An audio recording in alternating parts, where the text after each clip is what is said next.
Amazon Prime Day is coming, and it's so special, we brought out the confetti cannons. What's Prime Day? It's a day with more deals than Black Friday, exclusively for Amazon Prime members. Amazon Prime members can save big on thousands of amazing items, all on Prime Day.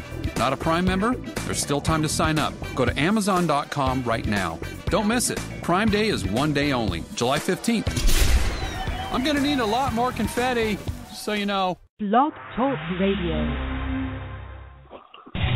This is Adams County Ridgewalkers with Ridgewalker Radio, broadcasting from Adams County, Pennsylvania. Join us as we talk about encounters, stories, and happenings with the creature people know as Bigfoot.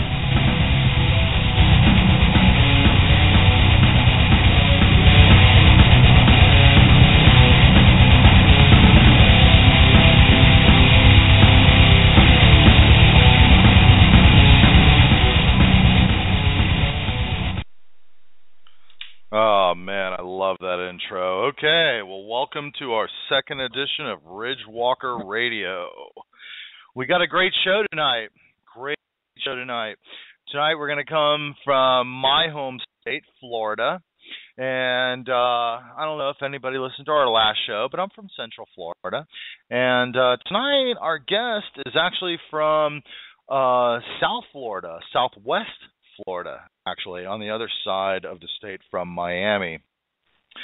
So if you hear us talk about things like Alligator Alley or Brackish Water or anything like that, DeSoto County, anything like that, man, that's the area that the focus of the show is really going to come from. I'm pretty excited tonight because, number one, my mic and my headset are working, but number two, we have my brother on tonight. We have my brother Tom on tonight. And as I now live in Pennsylvania, in Adams County, Tom is actually able to really kind of keep up and touch base with us on what's really going on in Florida, you know, with the skunk ape. And as I'm sure you guys will hear and listen and come to find out, the skunk ape, it's a little different than the Sasquatch or boogers or whatever. You know, we think these things change a little bit demographically, and as we travel farther south, their behaviors, they really start to change. You know, things start to happen. And, well, I don't want to give too much away. I really want to let our guest come on because I know he's excited, and he's as well as am I. And I know that he has a lot to tell us tonight, man. Shane, what do you think? You think this is going to be a good show tonight or what? Yeah, Jeff, I think it's going to be a great show tonight. All right, I do too. Okay, well, what do you think? I mean, should we just go ahead and roll right into it and get our guest on and see what he's got to say and hear his personality and kind of let it fly? That's what we like to do. All right, well, without any further ado, this is my brother Tom, as I said, and he's from Southwest Florida. And let's go ahead and bring Tom on. All right, hold on here. All right, Tom, are you with us? Yeah, hey. I sure am. How are you? Hey, man, it's doing great. Oh, I'm doing great. It's good to be here. How are you doing down there in Florida? Pretty good. Not too rough for wears. Yeah. No, okay, not too rough for wears, eh? Yeah, well, you know, it's early. Yeah. You guys getting any storms down there right now? Yeah, well, we're on the summertime rain schedule, so pretty much anybody that's been down here in Florida, we have you can pretty much set your watch to the way we have the rain. You know, the early day, it's usually clear. You can get down whatever you're going to do. And then in the afternoon, the clouds start rolling in, you know, in the early afternoon. And then by about 3 or 4, they start raining. And then it's over in about 20 minutes. And then it's muggy and balmy. And then it sort of cools off for the evening. Gosh, I'll tell you what, man. Today we had a storm. We had a storm roll in, man, that just came in like a lion and then sort of really out like a lamb. I mean, I spent the weekend camping with the family, my wife and the 2 babies. We had a great time. up in the mountains. You know, we brought our little camper, and you know, of course, me being a Bigfooter or whatever, you know, I was hoping for all kinds of stuff, you know, or maybe just any kind of little thing. But it was a really quiet night up there, man. It was a really quiet night. Nothing really happened. But, you know, I can't say I didn't wake up a few times in the middle of the night and, you know, tried to listen for a while as long as I could. But then I got sleepy and, you know, hey, man, it wasn't long before I was just like, whatever, and went to sleep. Of course, I didn't have my audio with me this time, so whatever. But, you know, I did shine the tree line a few times, you know, more than a few times, actually, to see if I could get any eye shine or anything trying to sneak up on us, even though I didn't hear anything. And it wasn't. It was good. It was a quiet night in the forest up on the mountain with the family. But, well, anyway, Tom, what's going on? Who are you, and how did this whole thing start for you? And just kind of really, where are you with all of this? Where do you want to start? I mean, the platform's pretty much yours. So why don't you just go ahead and take us through it, and you know, see where it goes. Sure. All right. Well, I'll tell you a little bit about my background. You know, early on, you know, I was originally going to go, and I had a little bit of a journalism background.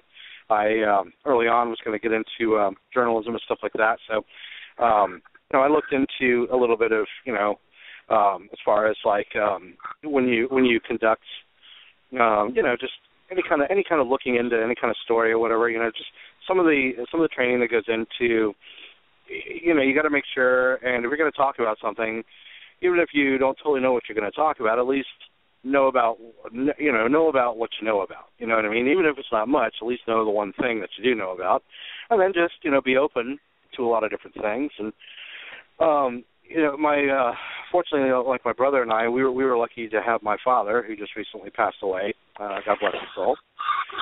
He was God bless his soul. Yeah. Well, it's still debatable, but anyway, he a wonderful guy. He was very, very well, you know, you'd have to know him.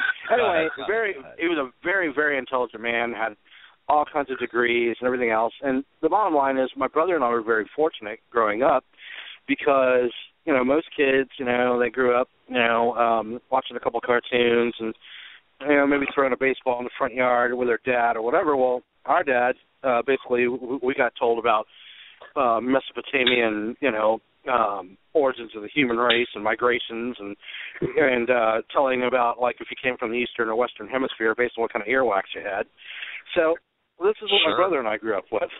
So we grew up with a very odd perspective on things because he was an archaeologist and a biblical archaeologist, in fact. And so he had both a religious perspective as well as a scientific approach to archaeology.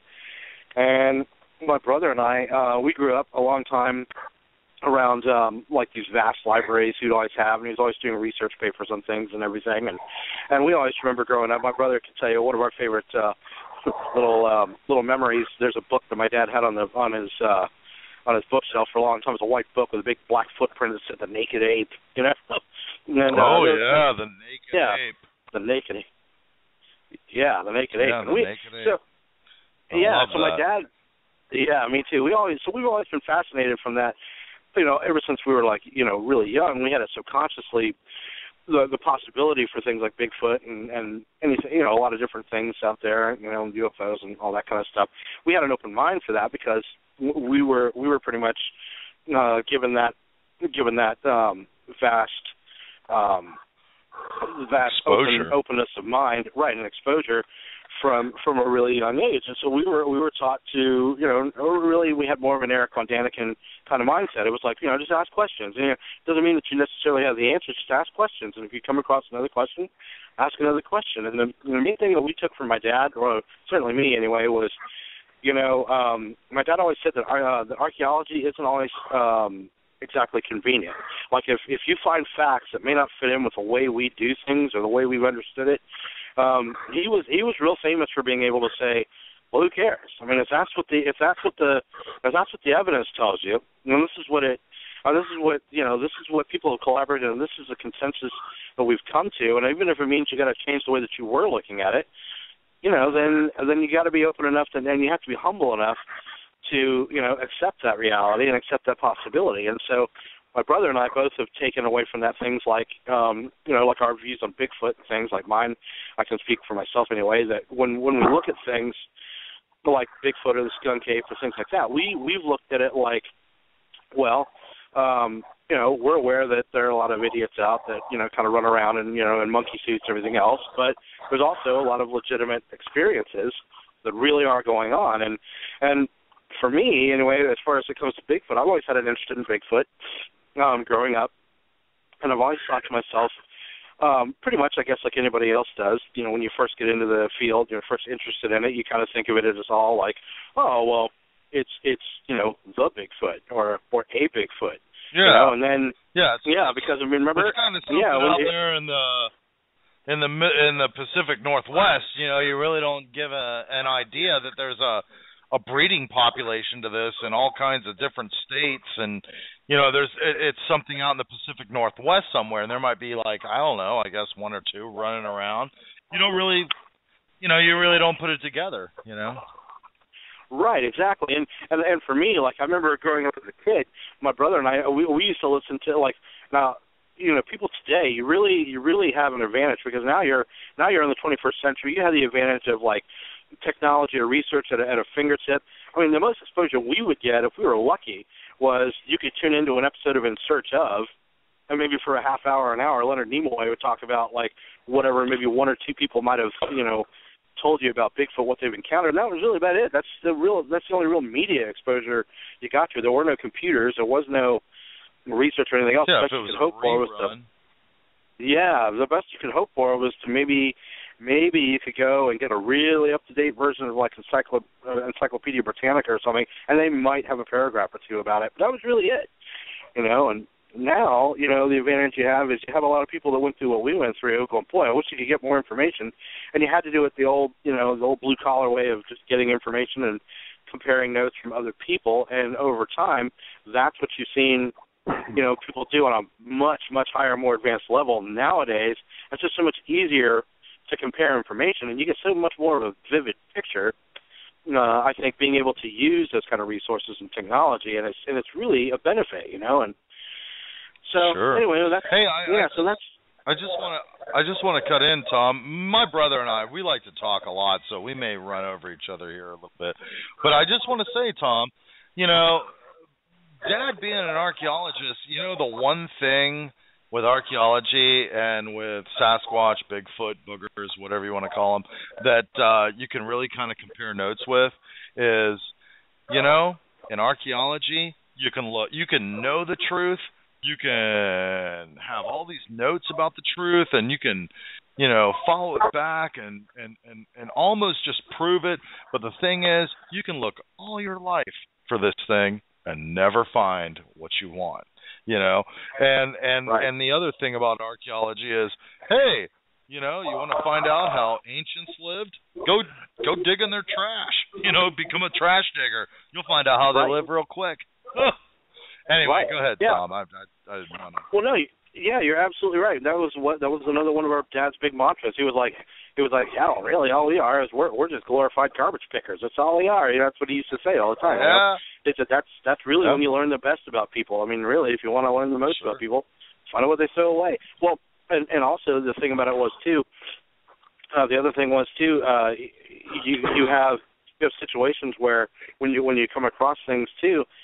You may never find things or whatever, and also the other thing he always used to tell us about was he also used to say that, and this is some good advice I think comes to pretty much anybody that is an enthusiast like any of us are. I guess they're listening.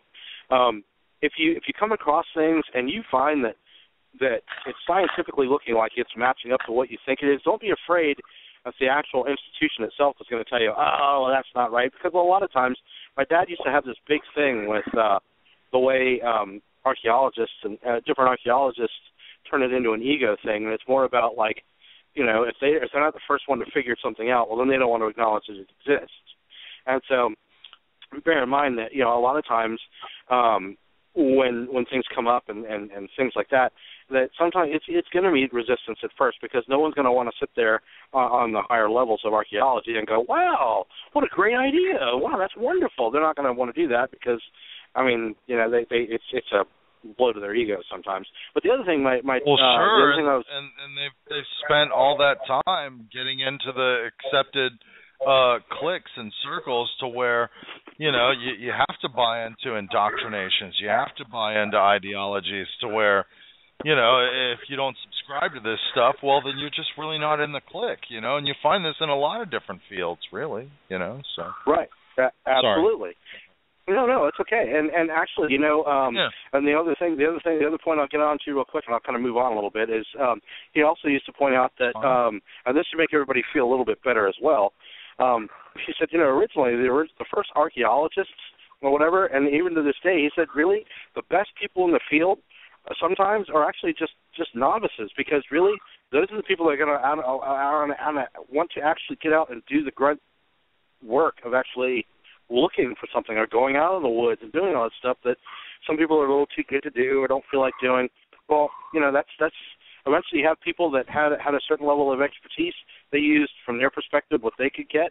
Somebody else has another angle, somebody else has another angle, and then when you compare notes, you know, you really put together this really cool picture of what's going on, you know. And so we were taught to look at it that way pretty much from when we were kids. So now when you run into when you encounter an environment like you see today with a lot of the Bigfoot research and comparing, it's a really healthy thing, and it's a really, I know for Jeff and I know I can say, it's very satisfying to be able to go, oh, what a relief. It's so much easier to compare notes with people, you know? Oh, yeah, then try to go by the, you know, status quo of the environment or the scientific community. You know, I mean, if the print doesn't look this certain way, or if it doesn't meet if it's not outside of a human measurement, then it must not be them. Of course, it couldn't be a younger one or a skinnier one or a female or whatever. If it's not, you know, 22 inches long, it must not be one. And that's just simply not the case. You know, there are many credible people out there that are in the field and all through the country. I mean, we couldn't start to name them, or we'd be here for, you know, the full 2 hours to name all the people that are out there really doing credible things, you know, that are actually measuring these tracks and actually going through these trackways and leading them to dens, nests, kills, what have you. You know, I mean, it just goes on, you know.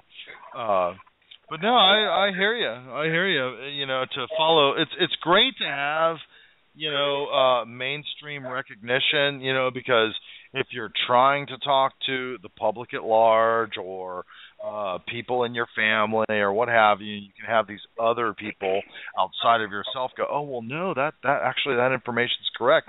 You know, it can really help, I guess, boost the credibility of your own topics and your own research or recon experiences with trace activity that you're finding. But, you know, at the very same time, listen, you know, I think Dad used to call them mavericks, you know. I mean, you know, you get these other guys that aren't really recognized. I have a good friend, Tom, named Tim Sermons. You know, I used to love this. Every time he would come on the show, the Big Thicket Watch, you know, Tim would have this time, and he would go through with Bigfoot news or whatever's going on. And one of his main things that he would try to bring across is, listen, number one, there are no experts. Number two, I know people that are doing serious, hardcore research that are getting serious evidence that they will not share. And guess what? They're people you've never heard of.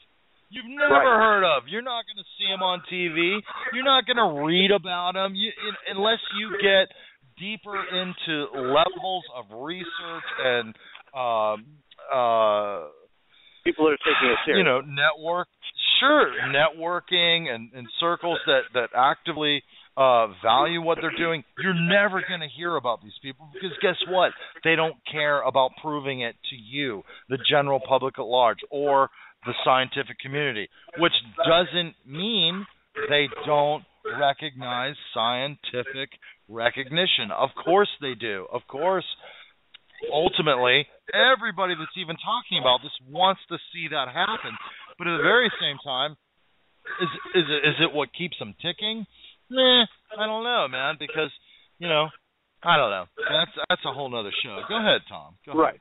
Well, yeah, but I actually, and it's so funny that you said that. I was just about to bring it up. One of the best things I can say, since my brother's actually gotten into, really delved into the Bigfoot genre and research and everything else. And one of the best things that I've learned is exactly what he just said. It's like the best thing about it is, when you get out of trying to make other people believe, what we're into and what those of us that really are experiencing what we're experiencing. It's a lot like that movie Close Encounters, where you're like, listen, I'm going through something and I'm experiencing something, and it doesn't matter to me that you're not experiencing it. I know I'm experiencing what I'm experiencing, and that's how we all are. And when Jeff and I have talked about this, yeah, we know what we're experiencing, and as long as you're around other people that know what you're experiencing, those are really the only people I want to talk to about it anyway.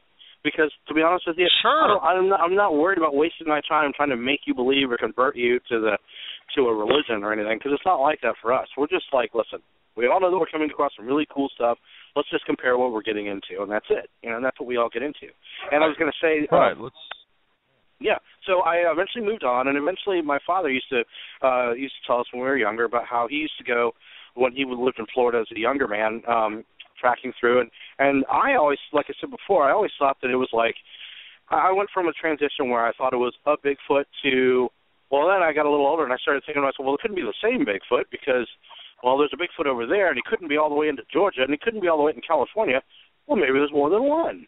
And then my father began telling us things like, yeah, and then he's like, well, yeah. I said, well, now, and at first we began to say, well, maybe there's like maybe 5 or 10 of them, because they all went by different names. It was almost like they had their own little gang nicknames or something. Like, well, I don't know, there's the abominable swamp slob. That's what my dad used to call, what people are calling the skunk ape.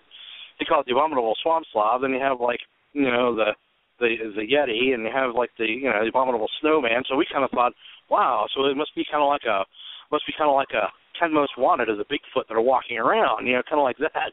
And then you really start realizing that, as you get older, you start realizing, no, these are just geographical references to these set of creatures that are in their area. And then when you start doing that, you go, oh, and then it wasn't really until I had come down to Florida. Tom, I'm sorry. I know you're in the middle of it, and I don't mean to talk over you and everything else, but you remember sitting back in Dad's library with Dad, all the books, man, John Napier and all these different books. Do you ever remember seeing the copies of Agrosy magazine with the Minnesota Iceman? Yeah. Yeah. Right? Yeah, of course. I mean, I remember looking through that book going, oh, wow, well, there are the photographs, and, well, gee, there's the, the artistic renderings of what the two scientists saw, never mind. But, wow, they kind of differ, and then, but I really didn't just take the time to read the books. I just kind of skimmed through the books and looked at the pictures and stuff, and it wasn't until later, in our adult years where I was like, oh, man, I wish I had that book. We salvaged a lot of Dad's books, but, man, some of that stuff. We salvaged a lot of Dad's books. Oh, man, he was so into not just, pre-Columbian discovery, but, humanism, how we... Yeah, everything. Man, he had all these books on Bigfoot. Yeah, he liked it from beginning to end. I never put it together, Tom, that, it wasn't until later in life that I even heard of theories about, they can't find our ancestry past a certain date. They only find these things, what they call hominids. What is now also hominin, which is human, and hominid is human-like. But he had all these books on hominids. With Lucy and just all these different types. And it's like, man, I just never put it together, I just never. I'm sorry, I don't know if I'm making sense for the show. No, that's right. Yeah, you do. No, I know what you're saying, because see, for hours, like my dad, like see, when most people talk about like This is what I was talking about earlier, when most kids would talk about, like, maybe, like, what the Yankees were doing and Mickey Mantle and all these other people. My dad's sitting there talking to us, and we would sit there and what we talked about for hours and hours and hours, and past the, many hours of our childhood with Dad. We would talk to him about things like how he would make the connections of where the transitions of the human race would occur, and how they weren't as and in fact, listening to our father talk about all these things is when I realized, that it wasn't so much like, well, the Neanderthals were here, then they were gone. Then the Cro-Magnon man was here, then he was gone. And then the Homo sapien man was here, then he was gone. It wasn't like that there were actually transitional periods, and where those transitional periods seem to take place. Many times we would talk about, for example, like the caves in France where the Cro-Magnons made their last stand, where they got wiped out. A lot of them got wiped out by the Homo sapiens, and things like that, just things like that. But most people don't ever hear that kind of stuff, but we hear that kind of stuff. And so that's why when we hear from that perspective, when you start talking about things like, well, the skunk ape and how it might be different from the Bigfoot that you would encounter up north and different from the one that's in the Pacific Northwest, my brother and I are going, well, of course. Well, that makes perfect sense. Why wouldn't it be? I mean, sure. Like, for example, so getting into, looking around with the skunk ape, I'd heard the term skunk ape for, a long time, and we grew up in Florida, so we've heard that off and on, but, and I always just figured it was just a little Florida slang for Bigfoot. Just geographical being the term. same one. Right, just being the same one. But then what I realized, and as we've gotten further into everything, is you start realizing that when you start really looking at, like, physiologies and zoologies and things like that, like, for example, here in Florida, you start realizing that, of course, it would be different. Like, for example, we noticed that, like in Florida, for example, we have a lot of animals that are very similar to animals that are up north and other parts of the country. We have a bear, we have a deer, we have a squirrel, and everything else. But our deer, squirrel, and bear, and anybody that's been from anywhere else can tell you, you laugh whenever I say, yeah, we have bears, and yeah, we have deer. It's like, well, they're little. Our bear's about the size of maybe a big dog, and exactly. It's that. And we have a little cottontail, but they're all tiny, even the squirrels. I mean, I always hear, when I was a kid, I used to hear people joke about having squirrel guns and hunting a squirrel. I'm like, why the heck would you want to hunt a squirrel? There's nothing much of a squirrel, because over here they're really nothing more than a glorious rat with a puffy what tail. are you eating? That's really all they are. Yeah. Right. They just happen What to are be you able to eating climb on trees. a squirrel? Yeah, but up not here in much. Pennsylvania, Tom, I mean, we go in the forest up here in these mountain glacier forests. Oh my! You can get squirrels the size of a cat. I mean, there's something to eat there. They look like a rabbit running through the tree. Mm-hmm. But down there, exactly. Even deer hunters and all that. That's why in the South they hunt alligator. That's why they go to the salt water. That's why they do freshwater, whatever. But what, deer? You're not going to get anything off a deer, I mean, unless you're die hard. It's a total waste of time, man. You're going to have to go up into Georgia, Alabama, Arkansas, Tennessee, whatever, man. That's where your deer are, down maybe North Florida, the border of those states. You can get some good deer and stuff like that, but as far as and that's Ocala South, man, you're not eating deer. I mean, Well, I'll tell you something geographically. That you went out, 60 yards, like you can here in Pennsylvania, from your back porch, sat, boom, harvested a deer, and take it back, and oh man, we got meat for 6 months. I mean, it's just not like that, Right, and Florida. I can tell you, right, and I think here in Florida, what we have, if you've gone through Florida, if you ever come down like I-75 or 441 and you go south, anybody that's gone to Orlando knows. Once you go past Gainesville, there's this really large. If you took the roads away, and you look at what the natural divider for Florida, what separates North Florida and Central Florida, to me, is right on the southern side of Gainesville. There's this wide open expanse for a minute that you got to go across called Payne's Prairie, and it's this big wide flatland. And all of a sudden, all the hills and everything else that are rolling in from North Florida pretty much stops. It kind of stops right there, and then it's like, and that's the first major. there's a geographical break there, and it's kind of like a wetland, and it's kind of like, and it's because up in North Florida you have all the springs and everything else, and running through all the hills and everything else. But once you get across Payne's Prairie, the geography of Florida changes, and it really starts to flatten out a lot. And now you're starting to get into, it starts turning into more swampier type areas. And then the further south you go, the swampier it gets until you get to the Grand Poobah, which is the Everglades. And then it's like, doesn't get any swampier than that. But no. Anyway, so it would make sense that the type of Bigfoot you would encounter, or Sasquatch that you might encounter down there would be of a different type of size and physical makeup. Of course, it would be. Sure. Because it wouldn't require as much, to survive the elements, because there's the elements you're surviving down here are totally different. You're surviving heat down here. You're surviving rain. It's really cold, not really so much. Every now and then you get a little cold snap or whatever, but nothing you couldn't make it through. I mean, if you go out and say you're going to spend the winter outside, up in Pennsylvania, you're never going to make it, Oh, yeah. Freeze to death. I'll tell you what, if you wanted me to go out in the middle of February or March and go, all right, well, we'll see you later in a week, man, with no clothes and no heat, I'd die. I would die. Right. But you put me out in Florida, especially South Florida, below Orlando, Central Florida, you put me out there for a week and I don't know, 50-degree weather? Nah, you could make it. It might be a little chilly. It might be a little, but hey, man, and you might get cold, Well, they're not going to be at that degree, but at the same time, when I first moved up here, Tom, it's so funny. I moved up here, people didn't turn the heat up past 65 degrees, and I thought, well, wait a minute, man. In Florida, we don't turn the air conditioners below 72 degrees, and you're telling me in 30, 20 degree weather, I'm not going to be warmer than 65 degrees, man? I mean, are you crazy? But at the very same time, once you start feeling what it's like to hang out in 25-degree weather, 30-degree weather, you don't realize how warm 65 is.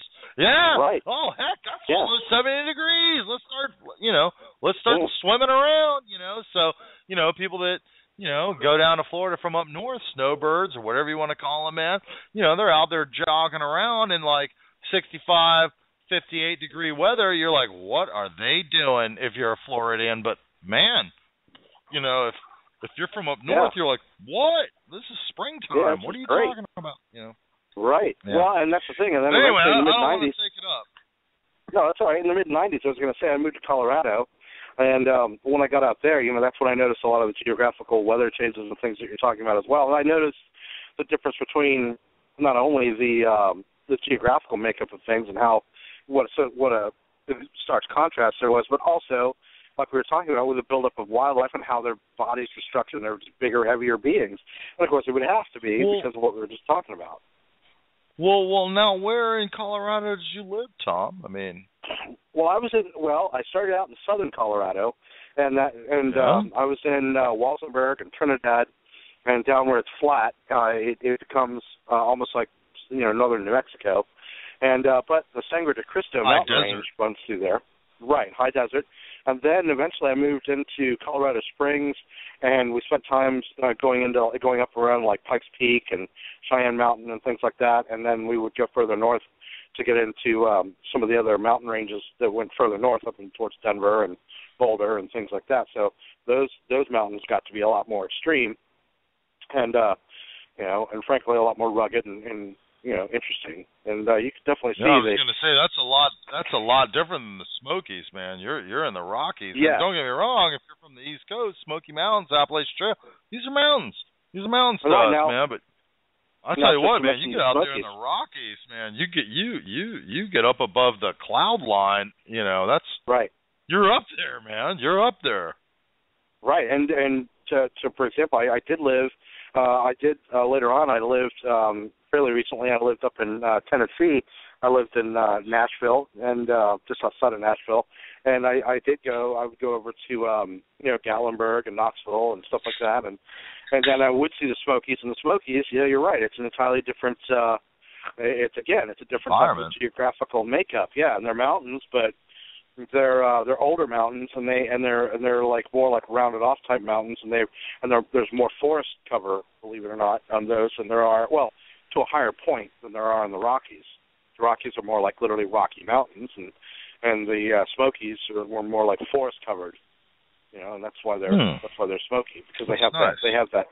Yeah, that's why. Well, yeah, because like you can go in the Smokies and see like a timberline go all the way to the very top of the mountain, whereas the Rockies it may only go 2/3 of the way up, and then it'll be rock. Yeah. I was going to say then it stops. You got a tree line. Yeah, exactly. And then we would call it the timberline. Most hunters and stuff will know that it's timberline. And sure. But anyway, so I could definitely see like once you get up in there. I used to think to myself, like when we would think of Bigfoot and stuff like that, and this is before I would do any kind of like research or recon or anything like that, I would think to myself, gosh, I guess I could see how if you were up here, you really could, you could really stay up here, you could really stay lost up here if you really wanted to. I think of like how many people, get lost in like the mountains whenever there's an accident with a four-wheeler or something, and there are people that want to be found and everything else, and helicopters are looking. I mean, you're talking about people that are, out in the wide open, waving their hands, trying to put up bright colors and everything else, and still aren't found. Sure. And then you got combined with someone who doesn't want to be found, who's, found an excellent way of generations of being able to stay hidden, from someone who's 10 feet away, much less, 1,000 feet away. Sure. But so anyway, that's what happened. So when I got back to Florida, well, I got back to Florida, and then in the past couple of years, my interest in Bigfoot has began to repercolate, and so I decided to kind of get into it, especially watching my brother get into it so much up there. Of course, it's always been, like I said, an interest my brother and I both had. So watching him get into it, it was nice to go up and do some walking around and checking things out with him up in Pennsylvania, and we had a very good experience up there when I was up there the last. I was up there. I think it must have been a couple of years ago, I believe. But when we were up there, we got what? When I was married? Is that your last time up? No. The time when I had it was 2 Halloweens ago, wasn't it? Wasn't it when I had the tooth? Remember, I went up there and I had a problem. That's when I got married, Tom. Yeah, that's right. I guess that's right. Yeah, when I got married. That's right. Yeah, I guess that's right. That's what we were up there for. That's right. Well, anyway, we found some. Time really flies, but and we had a really good experience finding. We were finding stick structures and things like that we took a lot of pictures about, and that was, believe it or not, that was my brother and I just kind of walking around going, well, these are an example of things that you look for and things like that. And we were just talking about like, the things that you want to look for, and they're everywhere if you really look. And we were just trying to pay attention to, like, that's a good example of what we're looking for. And every time we would see something we were looking for, it ended up actually being very interesting. There were very interesting sites. We got like really lucky, and we found some really good, interesting, stick structures and things like that, and made me come back down to Florida thinking, Go ahead. Kind of what?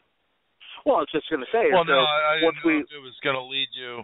I didn't know if it was going to lead you into the deep thicket, where we started finding little tunneled rooms and this and that, and it's literally, you kind of barrel through the thorn thicket and things like that, and then all of a sudden, man, it kind of opens up after you get through this little crawl space, and this room has a little crawl space, and then it leads to another one, and they were like little domes all through, these briar thickets. And anyway, go ahead. Right.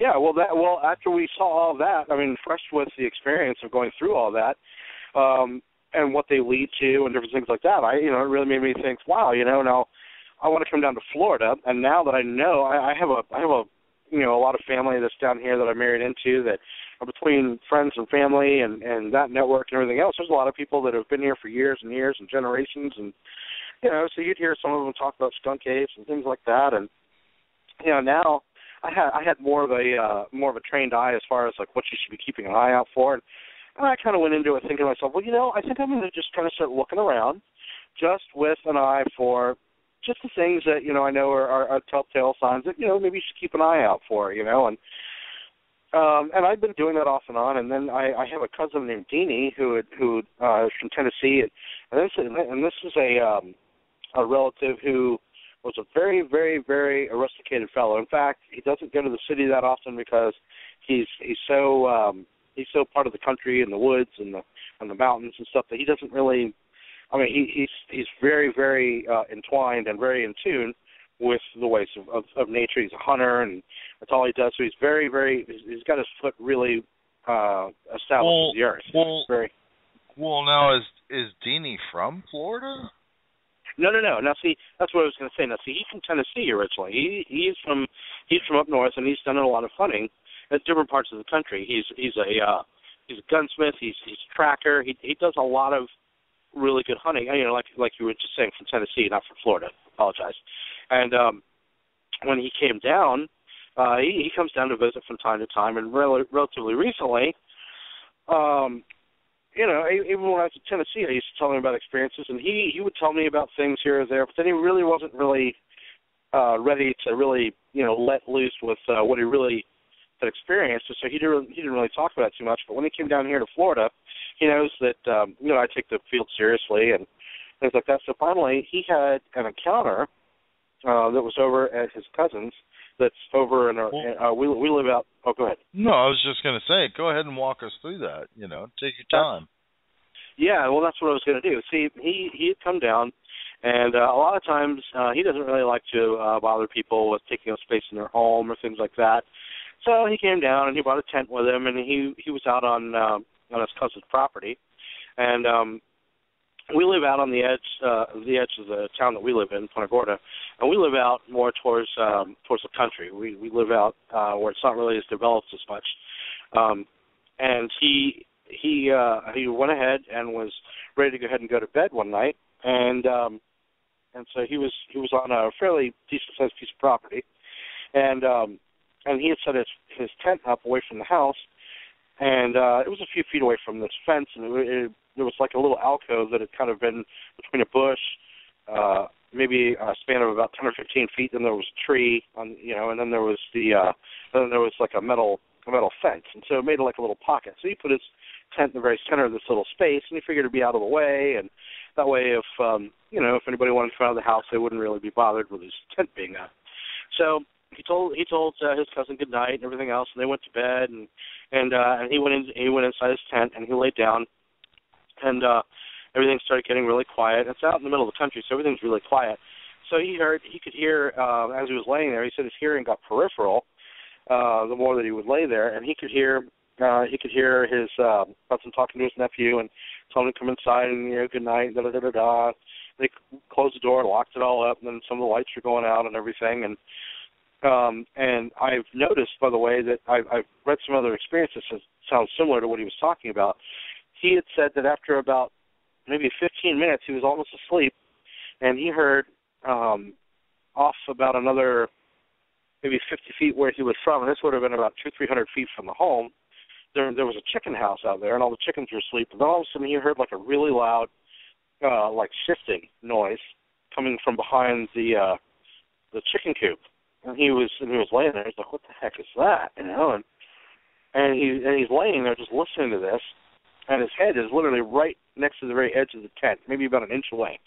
And he's laying there, and he said he could hear gradually, he heard like these really, really slow, deliberate, gradual depressions in the ground, like footsteps. And he said, and I know what footsteps sound like. And he goes, but they were really far apart. I mean, they were, and I was thinking, I'm thinking to myself, well, what the heck is that? He said, I mean, that's too big for a person. And he was thinking, and he was going over in his mind, like, even in Tennessee, what that would be. And he goes, well, there's nothing like that here in Florida. Like, I don't know what the heck that would be. And he heard it brush up against the side of the tent and just very quietly go. And he said he could hear one of the branches kind of lower and quietly lift back up. And then he heard this big weight on the metal fence, and he heard like a thud, or something had jumped over the fence. Well, he had a dog with him, and he was trying to wake his dog up, but his dog had just gotten off of this trip as well, from coming all the way down from Tennessee, so the dog was wore out and was passed out. So he's trying to wake the dog up. The dog won't wake up. He's laying there. He's hearing this noise. He was like, what the heck was that? And he goes open, and he opened up the tent. He looked. He didn't see anything. But he remembered what he had heard, and he was like, man, that was crazy. So he came and he told me about it the next morning, and he said, Tom, man, you're not going to believe this. I know you're kind of into this. And he said, maybe you can make sense of this. And I said, I don't want to tell a lot of people, but he goes, it was so big. He goes, I think it was a skunk ape. And he goes, and I was laying there, and I was thinking to myself, well, I don't smell nothing and all that kind of stuff, so couldn't have been that. And I was like, well, just because you didn't smell anything doesn't mean that it's automatically not one. And I was like, well, when did this happen? And fortunately, it only happened maybe 6 to 8 hours before he was telling me about this, because he'd come over early the next morning, and he's telling me about this experience. So this isn't even 6 hours later. I was like, all right, well, take me to the place where it happened right away. Let's go. Let's go now. So we went over there, and I brought my son, Johnny Elvis, with me. And we all went out to go look, and we kind of handled it kind of like a crime scene. I'm like, okay, now, I had him go over the story again and show me where everything was. And I was like, okay, now you were in here, and he showed me where this thing had shimmied on by and how it had gone over the fence. And he said it had gone over here. I said, all right, well, logically, if it's gone over the fence, it would have gone across the road, and then there's nothing but woods across this little dirt road that the fence, was on the other side of the fence. So I was like, all right, well, then the quickest route it would have gone would have probably been somewhere over into these woods. Well, it's all undeveloped, so and it was all overgrown. So Deanie and I went over to look, and we were kind of looking to see if we could see any prints or anything. Couldn't see any prints, but the roads are so it hadn't rained in a while, so the roads are kind of like a limestone, hard, whitish, dirtish clay. So and sometimes they get really rigid, so they don't really have a lot of give to them when they're dry like that, when they're sun-baked. So we didn't really see much of that, but we did see like little foot trails that went off into the woods. And I was like, and he's a tracker, and he said, well, if I was following something and it were me, he said I would probably follow that right there. So we went ahead, and we were going very slow going, and we were walking through, and we were following the foot trails, and we would see where, as we would get in through the woods, through, like you were saying before, like thorn bushes and thickets and things, we're like, man, yeah, it's kind of tangled in here. But you could see that there were small broken branches in the bushes and stuff that Deanie kept pointing out. And whereas I might not have noticed them, right away, he was observing it like if he was tracking like a deer or some large animal like a bear or something. He said, well, this is what you would look at if it were walking through here and it had made its way through here. This is stuff you would see. So we kept following it, and at one point we noticed that the footpaths would go off in different directions, like they'd been well-traveled little single-file footpaths. And you could tell they'd been well-used, because even though the area was overgrown, you could still see that there were deliberate, like little lanes or little alleys that had been used. And I was like, Trails. wow, that's really interesting. Right, almost like little foot trails. And so finally we ended up going through, to make a long story short, we ended up carefully following it one step at a time, going all through. Well, we had finally gotten to this area where we're looking at the ground and everything else, and finally we'd come across this little, almost like a little clearing back in the woods there, and we're looking, and we saw that off to the left there was a really large area that looked like it could have been bedding and things like that. And I was like, wow, and I'm so busy looking at that. My son, believe it or not, who's 11, Johnny Elvis, was looking up in the air, and he pointed up into the branch of it's a little thin branch of this tree that was up about 7.5 feet up, and he was all excited because my son takes it very seriously at this point, and he's like, Dad, look, there's hair, and of course I'm thinking, well, Florida has a lot of vine work that sometimes can look like it might be fine, or maybe he saw a spider web or something. So I'm thinking like that, because it's very rare, obviously, that you're going to come across and go, wow, there's hair. So yeah. I was like, well, okay, well, all right. And don't you know, boy, we should have played the lottery that day, because there was a big tangled mat of black hair up that high. Now, I'm like, Tom, how high was that hair? This was about 7.5 feet high. And this is the first thing that went through our mind. I said, okay, now, Deanie, let me ask you this. I said, okay. Now, and we looked at it, and we ended up videotaping this before we touched it because I wanted, and we took a GPS reading of where it was because we've been paying attention to the ground so much that I didn't know exactly where we were. But I was like, no one's ever going to believe we came across this, And I'm like, sure. Okay, let's videotape the hair, take photographs of the hair first of all, and then once we see it, the first thing I wanted to know was, Deanie, you're a hunter. I mean, you hunt a lot. $100 life. I'm like, okay, what kind of things would leave hair that long? Because the hairs were about maybe 6.5, 7 inches long. Maybe some of them as long as 8 inches, and they were all tangled. Now, my brother's seen these, so he has the benefit of already knowing what I'm talking about. But I saw them, and they were tangled up in there. What color were these hair, Tom? What color were the hair? They were like a blackish color. A blackish color, little hints of like maybe brown or red if you looked at it right, but it was mostly black from what I could tell. And I was asking my cousin Deanie, this wasn't near a horse trail. I mean, that's what I was asking. That was the first thing I asked. Okay. I said, okay. Now, first of all, let's think of what it could be. It could be the only thing that we have in Florida that has hair like that. You're talking several. There's only a few species that have hair like that. It could be a person. It could be, but you'd have to be up, like I said, you'd have to be about 7 feet up to have your hair in there. It could be a horse. It could be a wild boar, because the wild boars sometimes have hair like that. But that's 7 feet up, so you can rule that out. Any bear we have, you can rule that out, because our bear, like I said, they're really small. They're about the size of a dog. So the only thing I could possibly conceive of, their fur is real short too. Right, and the only thing I could think of it might possibly be was hair mane, from a horse. Because I was thinking, well, maybe if someone was riding through here in the trails, maybe a horse would have tangled it. But then you still have to be about 7 feet. Well, that's not the thing. only that, I mean, that's not unthinkable. It's just, Tom, I went back there with you. I mean, it's rattlesnake country and such thick, palmetto shrub and oak scrub and all of this, dude. I wouldn't have took a horse back there, man. I wouldn't want to get a horse snake bit. I mean, I even had snake bite boots, snake boots on. You didn't have anything but your Vans, and I was leading and asking you where, and then we went around in circles until you finally found out where it was, and then go ahead. I mean, and where it was, I really don't think it was a horse, man. I mean, seriously. The thing about it is, if it was a horse, and I thought it was a horse, I'd be like, well, now wait a minute, man, this is a horse. Right. Now. Well, that's what I was thinking. And we were looking, dude. And when you looked around, really, this tree was right where all these trees were kind of like coming out of, like really, really entangled branches. I mean, it wasn't like you could ride a horse through there. That was the thing. And we were like, nah, I don't see that being a horse, because there's no way. How would the horse get to that? I mean, it's really some tangled stuff. And we were walking like through thickets and twisting and turning to get through these branches, and then we ended up where we were.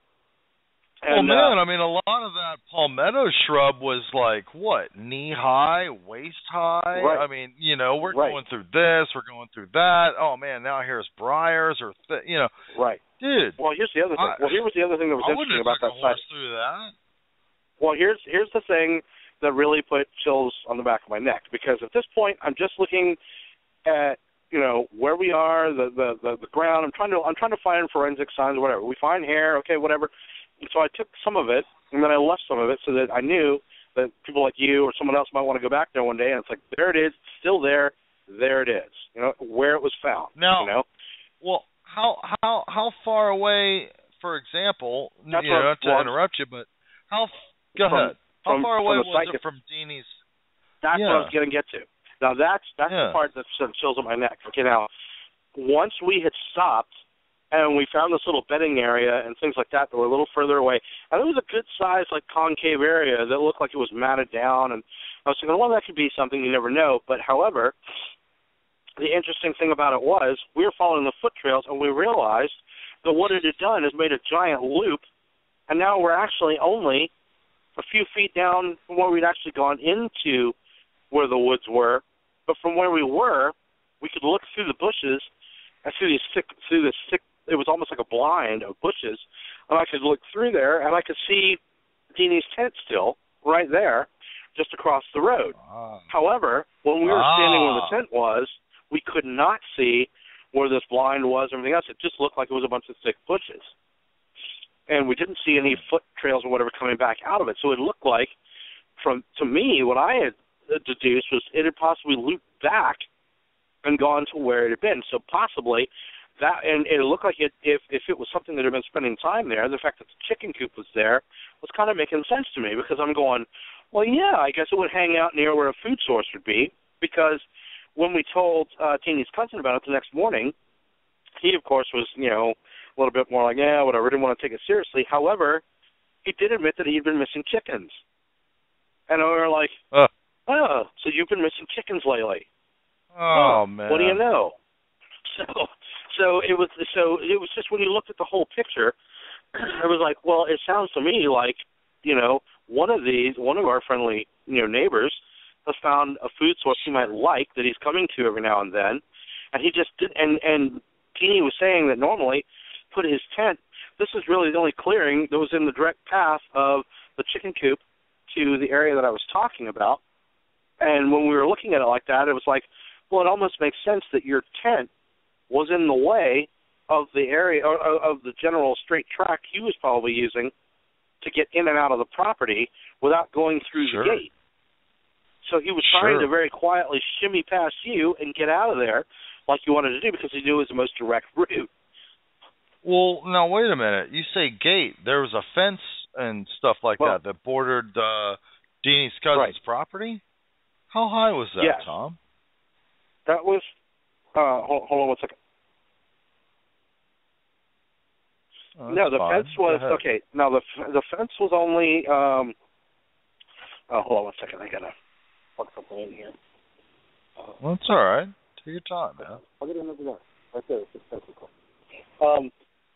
Yeah, he had, the fence was about maybe 4 feet high, 3.5, 4 feet high, but it was like it was like a cattle fence. And so what had happened was the gate was about a good maybe 20 feet further down the fence. There was a big metal gate that would come up. But the thing about it was, at night they would chain the gate and lock it shut, so you couldn't just go open the gate and come in and out. So it seemed. Now, but when you say cattle fence, what do you mean by that? What does that mean? What's a cattle fence? A cattle fence. Yeah, a cattle fence, well, obviously there's several kinds. You say cattle fence, that's true. People typically think of, like, strips of barbed wire on a post, and that's a cattle fence. But this was the type of cattle fence that was almost like it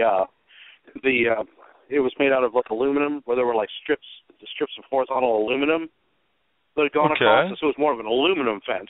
But I don't mean like a chain link. I meant, like, with the long aluminum bars that go like horizontal. Slats. Oh, right, like metal slats, like right, spaced aluminum slats, right.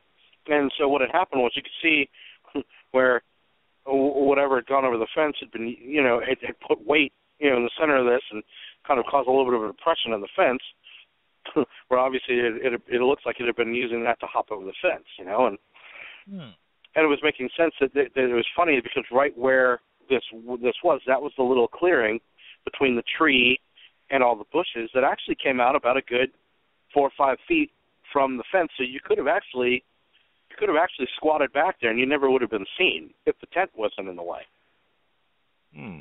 From the house, you never would have been seen. But anyway, so my cousin Beanie became interested, and he had heard different conversations my brother had been talking about with other Bigfoot enthusiasts and things on some of their podcasts and shows. I let Teeny hear some of these, and we've been talking for some time about what this was like and everything. And so we decided we were going to go ahead and armed with this new experience that he had just had, he decided he had found a calling that he probably could use his talents for. And so we went ahead and we decided to just kind of scout around and just kind of see what was around, because a lot of people sporadically would talk about skunk ape all the time. So, and it was really the first time that I'd had a chance to really analyze, or document, where these sightings were or what was going on. So what had happened was soon thereafter, it was maybe the next day or the day after, very soon after.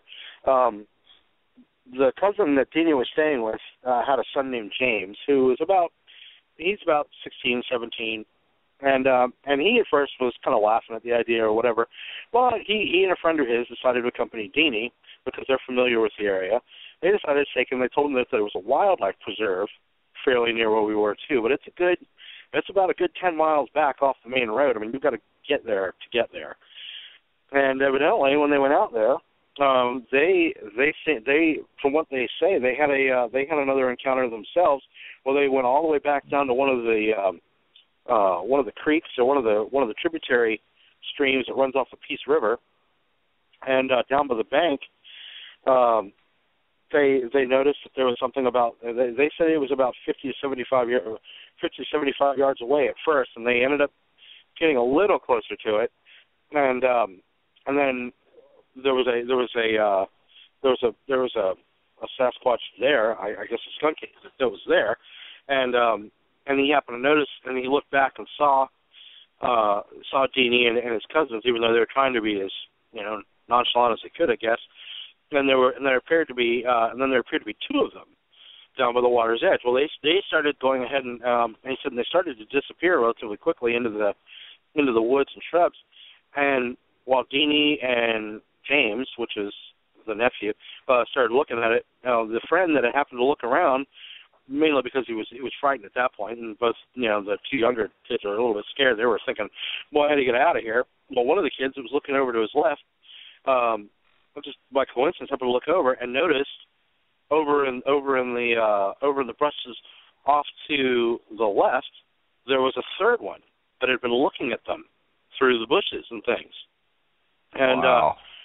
Right, and then eventually they ended up going ahead, and I guess they all scurried away, and there was a big, I'm not sure what the details were, but it ended up where they ended up leaving the area, and then so of course, even though Deanie wanted to stay, the other two were more than ready to get out of there, so they ended up leaving and hauled back to the truck, and then they went ahead and drove away before they could really look into it any further, but oh, man, that's all too common, man. You come in real contact with this stuff. A lot of people think it's a very cool thing, like, oh, let's go out and let's do this, And then when they get out there and they start to really experience activity, man, you get scared real quick, and you start to understand really fast that this is a scary thing. This is not a cool thing, man. This is not a cool thing, dude. Well, and even us, like with your experience, I mean, you go and you think to yourself intellectually, when you try to intellectualize it, you try to think to yourself, well, yeah, that'll be cool, blah, blah, blah. And then you think, yeah, they're 7.5 to 8 feet tall. Well, that's a number until you actually physically if you were to physically encounter, a being 7.5 to 8 feet high. Not only is it that big, I mean, yes, that's really big, but then I guess the thought finally dawns on you that, that's a wild creature. And there's no guarantee that that's a friendly creature. Why did you think that? Right. And so I think that's what you're hits only you. trusting whatever, exactly. Yeah. And then it hits you, and then by the time it dawns on you, and you're 50 to 100 feet away from one of them, and then you realize, if you wanted to, he could break you in half.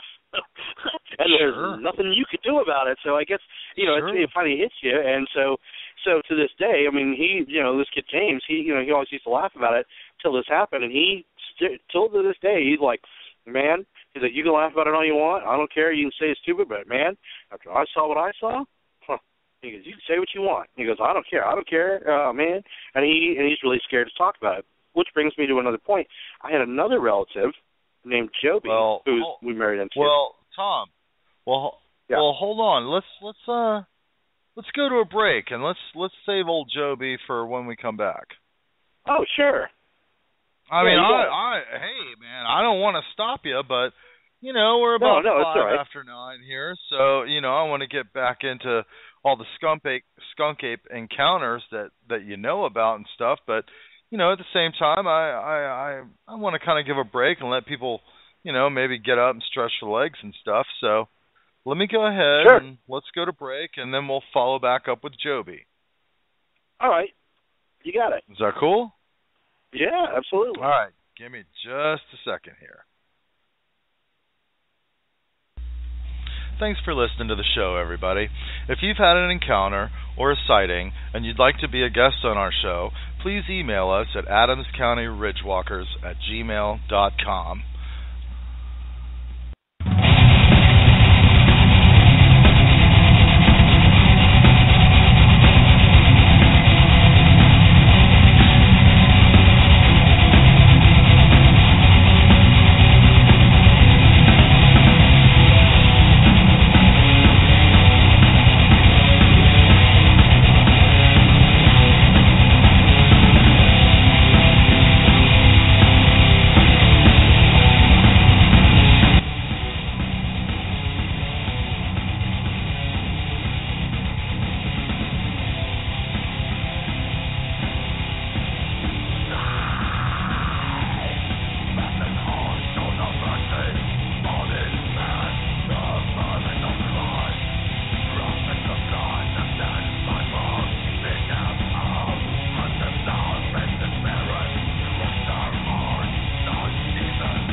everybody. Welcome back to Ridge Walker Radio.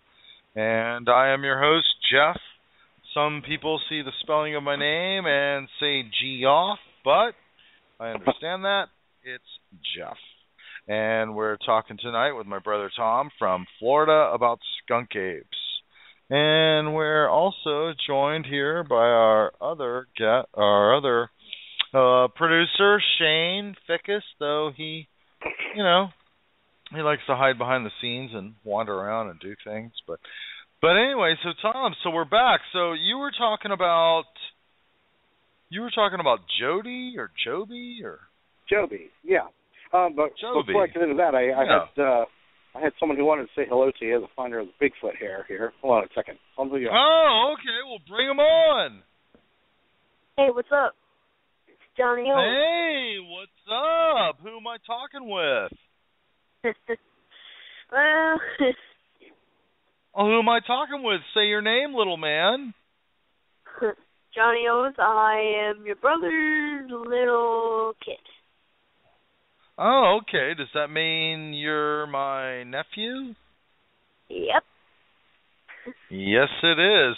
What was it like when you were standing there with Tom and Cousin Deanie and, you guys were out there? Was it easy to get where you guys were when you found that hair, Johnny Elvis? Oh, well, we were going through the woods, and I was, minding my own business, and they were trying to figure out trails and a bunch of other stuff.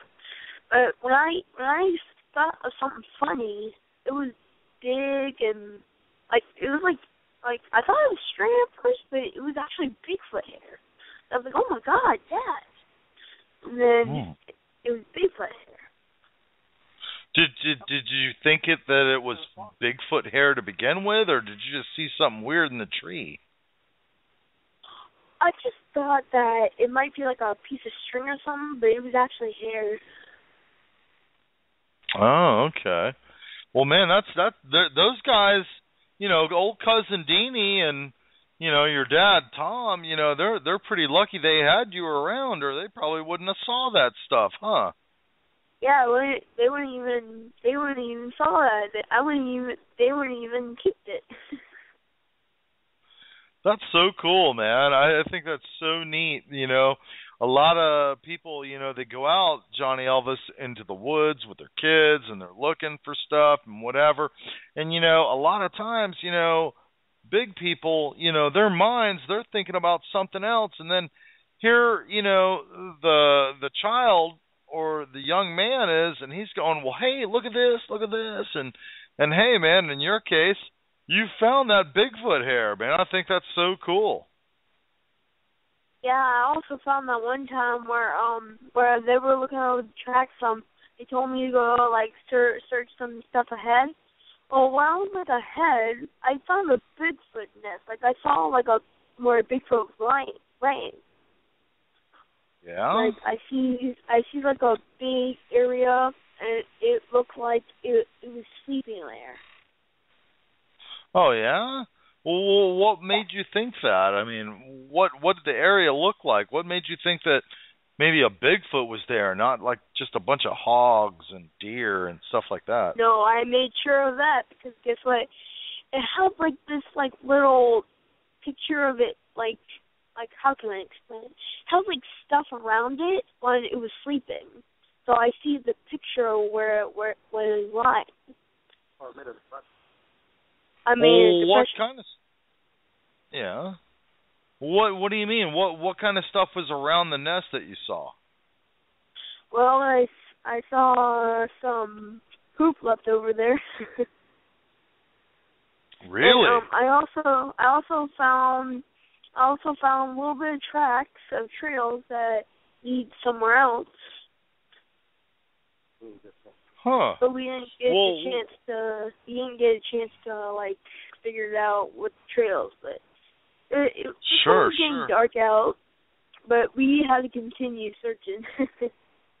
Well, with it getting dark like that and you saw the poop, what did that poop look like? Can you describe that for us? I mean, did the poop look normal? I mean, what kind of poop? The poop looked like normal poop, but it looks more like grass in it. Like it was in there, but it was new. Well, was it small poop or big poop, or what do you think? Well, I would say it's kind of like a medium size, kind of. A medium size. What do you mean, like like your size poop, or like your dad's size poop? It meant like a lollipop. Like a what? Like a lollipop. That's how big it is. Oh, okay. You mean like that big around, or? That's how big it is. How wide it is. It's like kind of like my thumbstick. Oh, okay. How tall it is. It's the size of a lollipop. The like wideness. It's like big as my thumb. Oh, okay. Well, okay. Well, so what? You found some poop and you found some tracks and it was getting dark, and what'd you think then? Well, I think I like Bigfoot hunting now. Yeah, it's a pretty fun time, isn't it? Yeah. Well, that's super cool. I think it's super cool you came on and we had a youngster's perspective of what it was like to go out there and look for that kind of stuff with your dad and your cousin Deanie and see that kind of stuff and be able to find that kind of hair. I know. To find this kind of stuff, you have to have like visual, like eye contact. Sure, yeah. You got to be pretty aware when you're out there looking for that kind of stuff, huh? But it's like how I see it, it's like normal vision, but how adults see it, it's like you don't see it. But I do, because I see more stuff. Huh. Wow. Well, that's something to take in right there, that you have more of an observation of what's going on around you maybe than what the big people are thinking of, huh? Yeah. That's pretty cool. I know. Well, I tell you what, I thank you for coming on, old Ridge Walker Radio. What do you think of this stuff? You think Bigfoot hunting's cool, or what do you think? I think it's amazing. I think it's amazing. Yeah. It's fun stuff. I think it is extraordinary. Sure. I'll tell you what, though, is it something you're going to tell all your friends at school about? Well, I want to keep that secret. Oh, okay. Well, that's not too bad an idea. Why would you want to keep something like that secret? Well, let's just say that if I find like a gold coin, and it's like worth $1 million, if I tell somebody about this, they're probably gonna steal it. If I keep it a secret, they're not even gonna know about it. Ah, so you don't want people going out in the area where you found all that Bigfoot skunk ape stuff. Yes. Ah, okay. Well, hey, I can see where you're coming from there. You don't want a bunch of people trampling around, where you found some good stuff. You don't want everybody out there making that stuff, harder to find, huh? Uh-huh. Okay. All right. Well, what do you think? You think you could put your dad back on and maybe he could warm us up with a bunch of more Bigfoot skunk ape stories? Sure thing. All right. Well, it was good talking to you. Well, thank you. Thank you, Uncle Jeff. You're welcome. I'm glad you came on, Johnny Elvis. You come on any old time you want and talk about skunk ape and Bigfoot stuff. Thank you very much. All right. All right. Well, here he is. Okay. Hey. Hey, boy, that was really super cool talking to him, man. Yeah. Yeah, he was. Yeah, he was. You know, he was all excited about it. He was. You know, he was sitting there trying to get a word in. So it's like, oh, okay. Oh, sure. He's sitting there trying to contain himself. He's the one that found it, not you guys. Right. And he did too. I mean, we were so busy looking down, we weren't even looking up. I hear that, man. I hear that. Well, so go ahead. So where were we? You were with what? Okay. Cousin.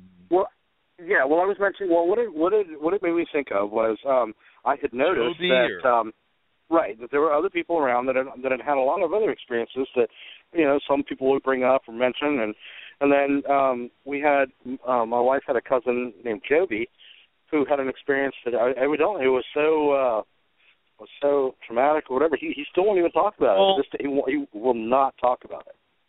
Well, now is this someone that Deanie was talking to too, or no? This is someone. No, this is someone that okay. This had happened before.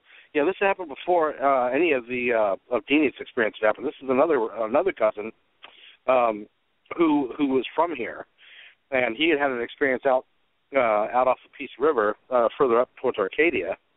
And this is what kind of got me thinking. I was like, well, okay, well, obviously there are people in this area that are having these experiences, and I know that if you say Southwest Florida, for example, and you bring up the skunk ape and everything else, typically when people think about it, they think of like the Mayaca skunk ape, you know, which everyone's seen pictures of and everything else, and that's what people are sort of identifying as like the skunk ape kind of thing. And what I found is that the more I started talking to different family members and people like that about Deanie's experience and everything, because I'm not worried about if people, you know, laugh at me or not. I mean, if they're family members, they tell me about it. Most people take me pretty seriously, and so what I found was I had people that were kind of coming to me on the side, you know, away from everybody, that were kind of telling me about things that had happened to them and where things had happened and things like that.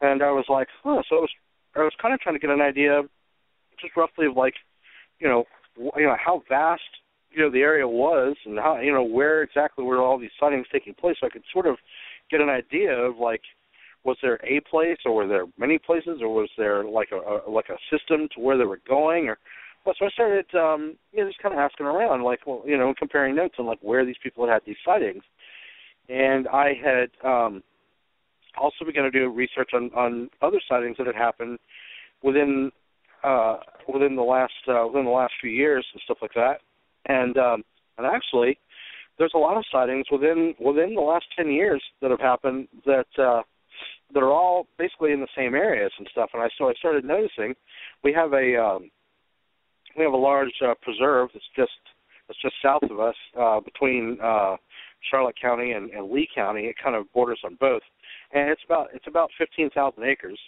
and I noticed that what happens is there's a lot of activity that seems to be happening around the edges of this, and kind of going pretty much from this preserve all the way up to the other preserve that I mentioned that Deanie was in, and if we kept on going in a straight line, it makes a diagonal northwestern line through the counties and goes up towards Sarasota and into Tampa. And we have another place called Lettuce Lake, and there's different little areas over there. So I started looking into, you know, how many sightings were going on, and even just recent ones.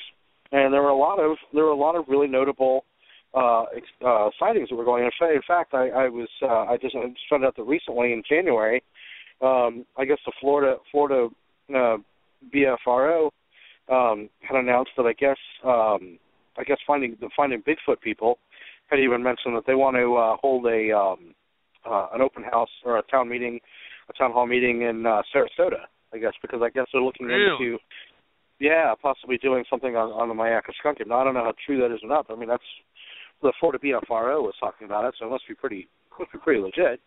But so I was looking, and I from what I've seen, you hear sightings every now and then that are in Mayaca, but I mean, really, there's a lot more sightings that I'm finding out about that are a little bit further south, and particularly around this preserve that I was telling you about. And in fact, I have a couple of funny stories that have happened there. You know, a lot of people joke about, you know, people that have these sightings are like, well, some guy went out there and some hunter got drunk, or some kid telling a prank or whatever. Well, in 2006, one of my favorite sightings that I always talk about is in 2006, there were some city planners, engineers, and legal people and everything that were going to take a tour of a wilderness park that was on the boundary of this preserve, and they were going to talk about doing possible development. And they went out there, and they all loaded up in a swamp buggy, and they were going to take a tour of the area. And I guess it had rained a little bit more than it normally does before they had gone on the excursion. Well, they were going around this typical tour property and showing where everything is and everything. And they were about 2 miles from the bunkhouses where the wilderness park was and everything. And the swamp buggy had to come to a complete stop. And this one guy stopped for a family of pigs that were in the way. And the driver of the swamp buggy was joking and said we got all kinds of animals out here, folks. We even have the 3 little pigs.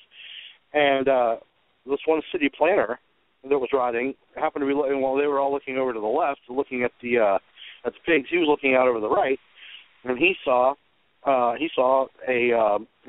looked like to him like a Bigfoot. And at the time, he didn't realize what it was. He thought it was someone dressed up in a gorilla suit at first. He said, "Wow, you even brought the gorilla out here," And because it was about 50 yards away, or about 50 feet away, sorry, he could see about 50 feet away. He could see there was a 7-foot bipedal creature standing there. And that's pretty close, man. That's pretty close, 50 feet. Well, yeah. He said what happened was he looked over, and you could only see it for about 5 seconds, and it had heard the running of the engine, I guess, because it turned back to look and see what was going on. And he said it was holding something in his hand, like a damaged deer or something like that. He was holding something in his up by its chest, and it happened to look over his shoulder to see what the noise was, and it disappeared into the woods. Well, the driver of the and by the way, if anybody wants to look this report up, it's in the Florida BFRO, and it's report number 35270. Just so everybody know, this is May 4th, 2012. Awesome. Yeah. Awesome. Yeah. So that's when the report was entered. So anyway, he was like, well, and he was being serious. He was like, well, what the heck was that? I mean, I know I saw what I saw. And everyone was laughing at him like he's crazy and everything else. And he's like, well, wait a minute, what's so funny? Because this guy's a city planner. He's not out there to joke around and everything. He's like, well, what's so funny? I mean, I just saw what I saw. And so nobody wanted to talk about it. So he was just like, what the hell, So he gets back in there, and nobody says anything to him about it, and everyone's kind of cold-shouldering him about it. Nobody wants to talk about it. So he goes into the office, and a receptionist comes up to him, and she says, excuse me, and she's kind of whispering into him. She's like, are you the one that said that you saw that guy in the gorilla suit out there, that kind of thing? And he said, yeah. She goes, she said, well, and there was a county, and there was another engineer who was her boss, who was friends with the county commissioner, and she said, well, my boss would like to talk to you because he saw the same thing. But he doesn't want to say anything about it, but he saw the same thing. Could you tell him what you saw? I went in there, and they compared notes, and they saw the same thing. So he was like, okay, well, I know I'm not crazy then, but nobody wanted to talk about it. But, yeah, and that was in the same area that I'm talking about. And there's all kinds of sightings that happen in that one area. In fact, that same area earlier in time, there was a story where 2 girls were riding their horses out there, and this was before the development people decided to come along, and there was a road that kind of runs back there. There's a dirt road. This is actually just past. If anyone's familiar with my area, if you go down Vermont Road and then go to a highway called State Highway 31. What county are you in, Tom? That's in Charlotte County, heading south towards Lee County. Okay. Anyway, but that's the route you take if you're going to go out towards the Everglades. If you're going to go out, if you keep going straight on that road instead of turning where this was, you would basically end up all the way out near Lake Okeechobee. So anyway, you turn right on this road, and that's where this wilderness camp area was. Well, 2 girls have been riding out there, and they were riding their horses on a farm they had out there. And they were riding along, and it was after dark, but they thought it would be nice to go out there and ride. And you have to understand the area we live in. A lot of the country folk out here, they're real into country stuff. They'll carry a 45 in case you're running along a coyote or something, but they're not real scared of like the woods. They've been around it all their life. They know what's out there. Aside from maybe a panther or something, you're not going to run into anything crazy. So And they're out there. They decide they mount up the horses and stuff. They're like, well, come on, let's go. It's full moon. Let's go on out for a ride.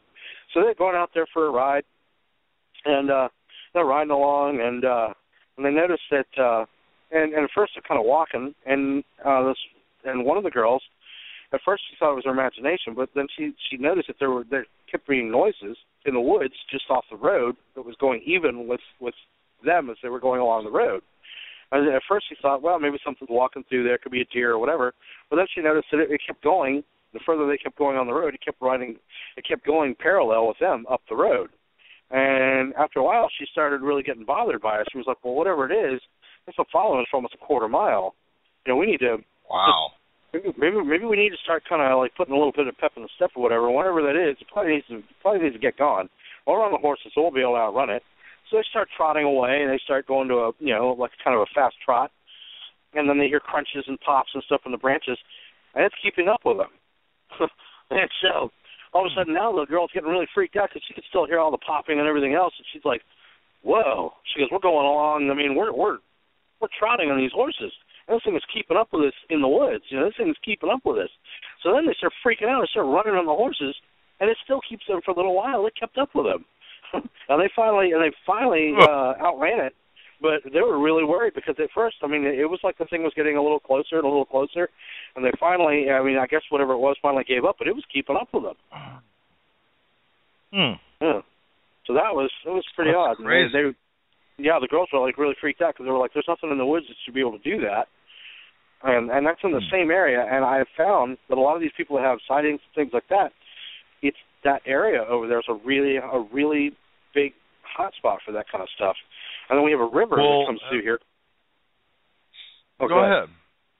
Well, we have a river that runs through. You said you've been keeping up with stuff like that. I mean, how do you track that kind of stuff? I mean. Well, what I've been doing is I've just been paying attention to, who's coming forward telling me what's been going on, and usually I'll listen to what they say, but a lot of what I like to find out is like, well, where is this happening?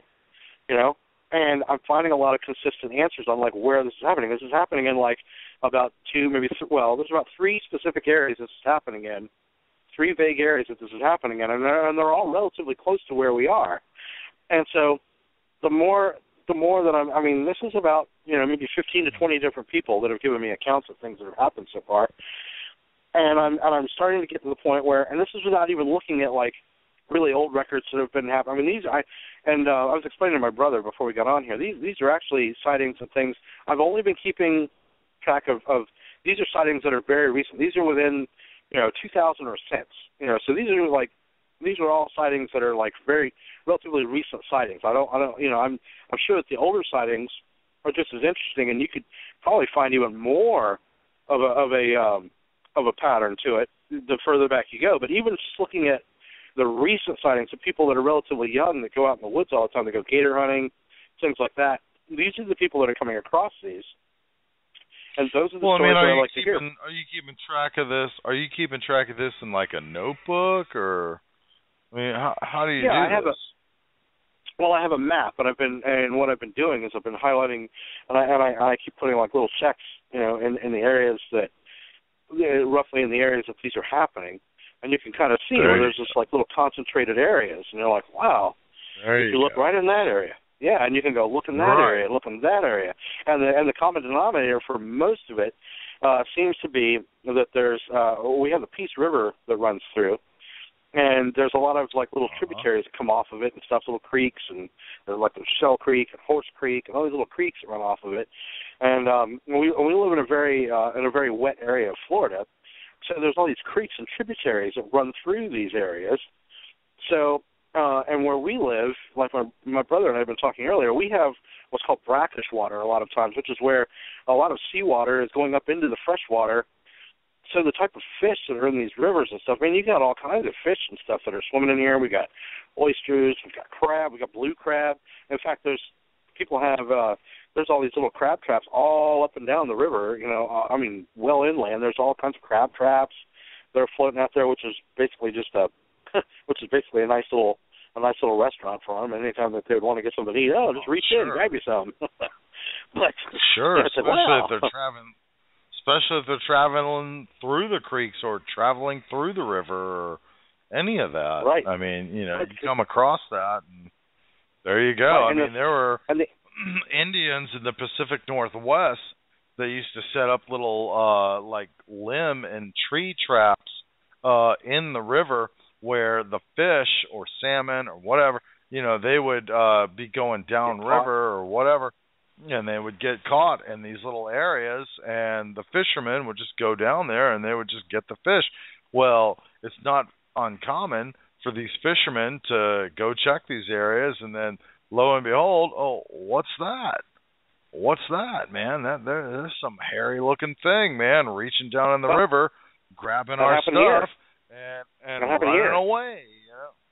There you go. That happened here in 2009. I was going to tell you, down at Fort Myers, North Fort Myers, which is actually just a little further from where this is, but we have another river, the Caloosahatchee, that runs through, and that's exactly what happened with this guy. It was a fisherman. He was out there at 2 a.m, and he lived on one of the canals, and so he went out to where the canal kind of fed into more of like a larger part of the river, and he's out there fishing, and he had a little tent set up, and while he was out there, he kept hearing these noises, and he kept getting stuff thrown at him and stuff, and of course, and he didn't realize, he didn't pay attention to stuff like that, and so finally he realizes after a little while he started noticing that stuff with that there was a lot of activity over on the other side of the river and stuff like that, and then he eventually at one point went back to the tent and kind of was like, because he thought the noise was going to scare the fish away for a while, so he figured, well, I'll just go back till whatever it is goes away for a little while, thinking it was probably an animal or something.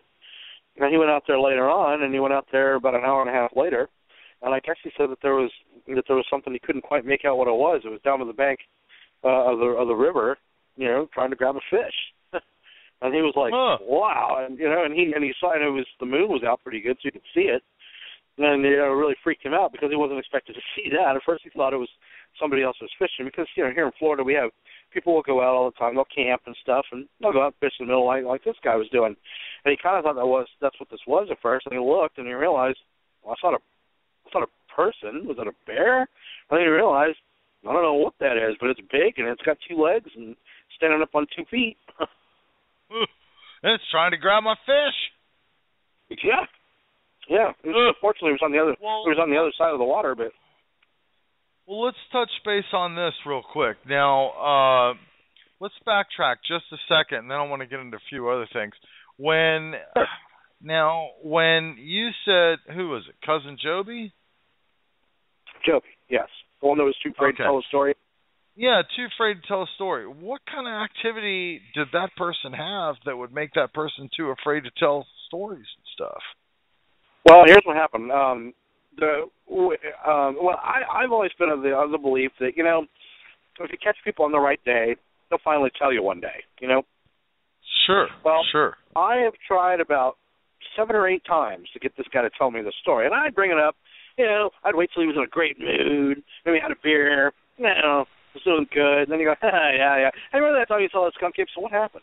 And every time, and the first time, this is how I figured out that this had happened. The first time I brought it up, we were talking about Bigfoot and things like that, and Joby, who is normally, he's normally quite a jovial, vocal fellow, maybe not from the same point of view that you have, but he's still, he's funny in his own mind. Anyway, so he was totally laughing, having a good time, being Joby, whatever, being like, whoa, and then all of a sudden I brought up the topic of Bigfoot, and his face lost all expression, and he physically was like, he was visibly moved when I said that, and he said, yeah, man, he goes, well, that ain't no joke, man, I don't care what people say. He goes, man, that skunk ape thing ain't no joke. He goes, I saw one time. I'm like, yeah? What happened? He goes, well, but it wasn't no fun thing. And I was like, well, what happened? I'm trying to get it out of him, because now if he's going to tell me that, it's like saying anybody that knows my brother is trying to say, yeah, Jeff, you won't believe what happened. Oh, well. It's like, what? Well, you can't just say that. What happened, So, yeah, let's do it.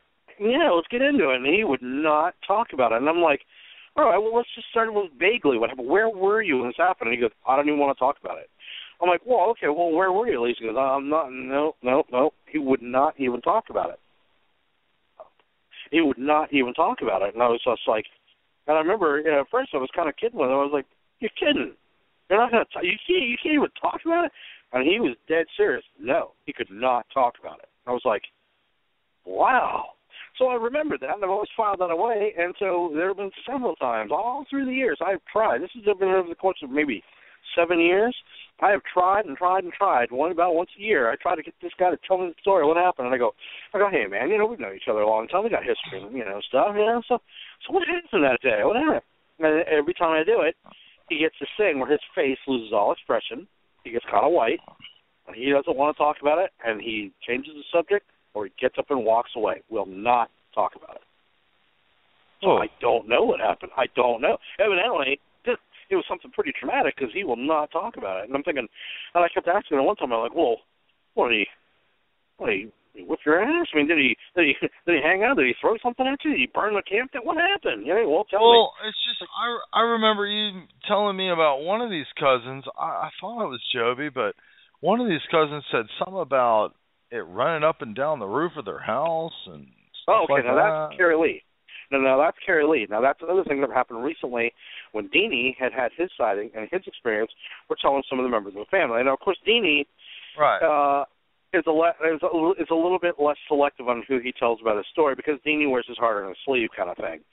So he's out there telling, all the members of the family. Cause now, for him, I can kind of see where he's coming from. I mean, it's a really, really big thing that happened to him. And then for us to find evidence like hair or something right in the area where he said this happened, and there's physical evidence and everything else, it kind of corroborated what he said.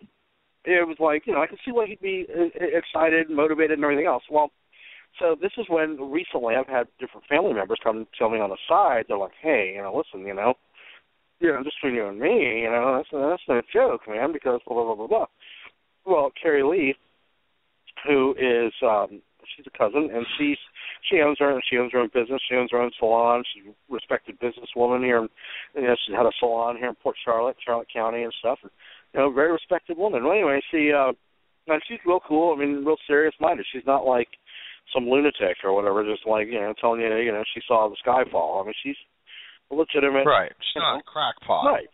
No, she's not. She's very serious. And she's like, yeah, listen, that's no joke. She said, when we were kids, one time, she said, we heard a lot of crazy stuff, and she goes, and we heard a lot of crazy stuff going on the roof one night, and she goes, we all had to go inside. We were inside. We heard a lot of, banging and thudding real loud on the roof, and we couldn't, we were like, well, what the heck is that, and all the kids, we were all scared, and we thought, what is that? I mean, that sounded like the world was coming down, and she goes, we couldn't figure out what it was, and it went on for about an hour and a half, and finally, we went out there. She said we went out there the next morning to see, if it was maybe some sort of tree that kept falling or something. Obviously, was falling on the roof. We were thinking, and we're like, man, what then? And she goes, and then there was this big dent in the gutter and stuff like that. And I guess she goes, whatever it was up there, it jumped off the roof and stuff because it did a little damage on the way down. And then right where the gutter seams came together, there was a big clump of hair that was stuck there where I guess it had jumped off the roof. And she goes, and we were all like, what is that? And there was a big clump of hair there that had got caught in the gutter. Yeah, and she said it wasn't there the day before.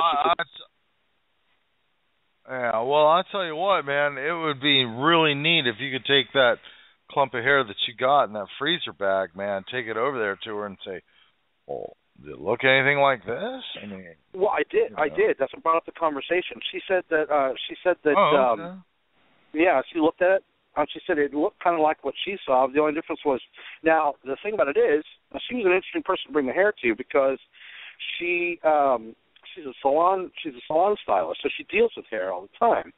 And she said, sure, this hair is really weird because normally, she was running her fingers up the hair, up the one of the strands of hair. She said, normally, with human hair, she said, if you do this, she goes, it's gonna kink and curl and do all this kind of stuff. She goes, this is really odd that it's not doing that. Like, you can run your fingernails up this and it doesn't kink like that. She says, it's really weird, She goes, really coarse. Yes, because normally, like a person's hair, it's gonna bind up and corkscrew and go into a real tight little curl because it's gonna put that crazy little curl. And you know, if you take a straight piece of hair and do that, and she said, and yeah, it was very coarse. She said, you know, it's just odd. She said, She said, I don't know what. She goes, well, it's odd hair, you know, and I'd like to have it looked at, you know, and figure out what kind of hair it is. Let me ask you this. I mean, since you've been in Pennsylvania, you know, kind of, you know, out of Florida and stuff, and you've seen stick structures and the things we find up here, do you find the same kind of thing down there, or is it different? Or, I mean, what do you think? Well, this is the thing. See, when we were walking around, okay, I was armed with the knowledge of, like, up north, you know, like things in Pennsylvania, things that we found as far as stick structures go, you know, tree arches, things of that nature, you know, just things that you look for like that. And right. And the more I was looking for that, and I had actually found where up towards Central Florida and North Florida, there are structures that are like that. But then there's a lot of areas that aren't like that. In fact, what I'm finding, and I haven't been able to do tons of research on this yet. I'd like to get out in the field and look around some more and look around. But what I'm finding is we're finding large areas that are like almost like concave bed areas, like bedding areas, you know, and they're not like, and they're fairly large and they're very concave. You know, it's something Johnny Elvis touched on a little while ago. One of the times when we were walking around in the woods, we found, and we would find this at several locations, we'd find a big depression where the grass had been overgrown, but it was laid down and matted down, and it was almost like you know, like something had been laying there, you know, for a good while. You know, just like if you were to drop like a rock or something there and come back a few days later and lift the rock up and the grass is going to pop right back up. Well, it's just like that. But this is like a large oval area, and then what I'm finding is then I started trying to take down. I was trying to notice differences and similarities when we would come across things like that. And some of the similarities that I noticed are that they're like about maybe a half of those structures are usually accompanied by some kind of blind or something, or some sort of natural barrier that makes what would be a blind, and then the other half is tends to be open. So you have, so you're able to be obscured on one side, but the other side is absolutely open. So I guess if you needed to get up and get out of there, I guess you could do it, you know, without anything being in your way. You know, and then the interesting thing about that is not only are we finding the little bedding areas, what makes them interesting is that there are foot trails that go to and from some of these things that go off into the woods, you know, so they're well-traveled footpaths that are leading up to these areas. And they're often and sometimes you find them and they're tucked away. I mean, you almost wouldn't find them unless, I mean, the way that we come across half of them is when we're going up one of these little foot trails, because they're like single file foot trails, and when one goes off to one side, it goes off almost, you would think it goes off into nothing, and you got all these branches and brush and everything else. But once you pull it back, you find that actually there's one of these big, large, ovaled out areas again. And it's like, wow. Yeah, and what I've noticed, maybe it was just a couple areas I've been in. You were kind of busting up there for a minute there for the last 2 minutes. Sorry. I'm sorry, could you repeat for the listeners what you were saying there? Sure. What we would do is we would find these large concave bedding areas. And what was interesting about them was we would find footpaths that would go, you know, to and from these areas sometimes. And how we would come across some of them were we would be following these footpaths, and as we were going in there, some of these would go off to the left or the right, and it would seem like they would go into nowhere. But there's all these branches and snarls, and when you pull them apart and go in there and look in there, all of a sudden it opens up into this area where there's a big curved oval area, you know, and I tried to, and I would try to go, well, you know, if it's only something that, you know, something like my son could lay down in or something, then that's probably, you know, maybe it's a pig, you know, maybe a pig went in there and laid down or something. But I mean, you're talking, some of these are like, you know, I've been measuring these are, you know, usually around like maybe 7 or 8 feet, 9 feet in length, and it all makes almost like almost not a perfect oval, but it makes like an oval area, like if you lay down in the thing. Oh, okay. Yeah, and Wow. and so what we did was we noticed that, like, a lot of times, like I said, some of these footpaths lead to these, and they're in weird areas. So I've been thinking to myself, and I kept looking for the stick structures and things like that, and I don't seem to find that many of them. But we will find broken branches. We will find broken branches that lead to them, and then we're looking at the height of where the broken branches are. Like, are they low to the ground? Are they medium height? Are they kind of high up? And some of these are like up, and some of these branches that we're finding that are broken and like deliberate breaks and stuff. That Dean was telling me he could tell the difference between a deliberate like tree break or a branch break and like a little twig, like if something happened to walk by. And some of these are deliberate breaks that he's finding, and some of these are up for us when we're doing it. It's up like shoulder high, maybe head high, where some of these breaks are. And, okay. and Do you ever find any lower? Yeah, we find some lower, but we find a lot of these branches. Some of these are branches that are about maybe like a quarter to half inch in width, and that are broken, and they're left like they're not fully pulled off. They're broken so that they're hanging at like maybe a 90-degree angle, like facing south. Like if the branch goes out and you broke it straight down and it's pointing straight down, but it's not pulled all the way off. It's like dangling there still. Huh. And well, we found that Bigfoot several times. They call that a snap over or a tree break or, a twist off or, they call them different things. Well, right, and we would find that. Well, and that's the thing. I found these when I would come across some of these beds. We find these, not on every single one of them, but there have been a few of them that when we're coming across these, we'll find branches, these branch breaks that are kind of near where these are. And so what we started trying to do was trying to find, even though we were finding these in one particular area, now we've been trying to branch out into some of these other areas where we've been hearing about some of these other sightings. In fact, some people had mentioned to Deanie originally about an experience that they had, or experiences that other people that they had heard from had in that one preserve that he went to that was 10 miles down the road. And that's why he and his cousins originally went there, because they were going to look just with the intention of seeing if they could find anything like, any sort of physical evidence, like a tree structure or stuff like that's originally what they were going to try to find. And they were just going to go look for stuff like that. But then they actually ended up having an actual encounter, but they weren't expecting that at all. Oh. It's very funny. When I was down there in Florida with you, I kept looking. I kept looking for X's and snapovers and tree breaks and stuff, and I would see some tree breaks and things like that, right? But I wouldn't see them tied into any other kind of structure or this or that right. Or whatever. But, when you and I would walk back through some of these preserves, I was like, man, it's almost like a low game trail. We would walk through, and then we'd come to a big, huge bedding area, and I was trying to, make sense of it in my mind. Is this a group of deer? Is this a group of hog? What is this, man?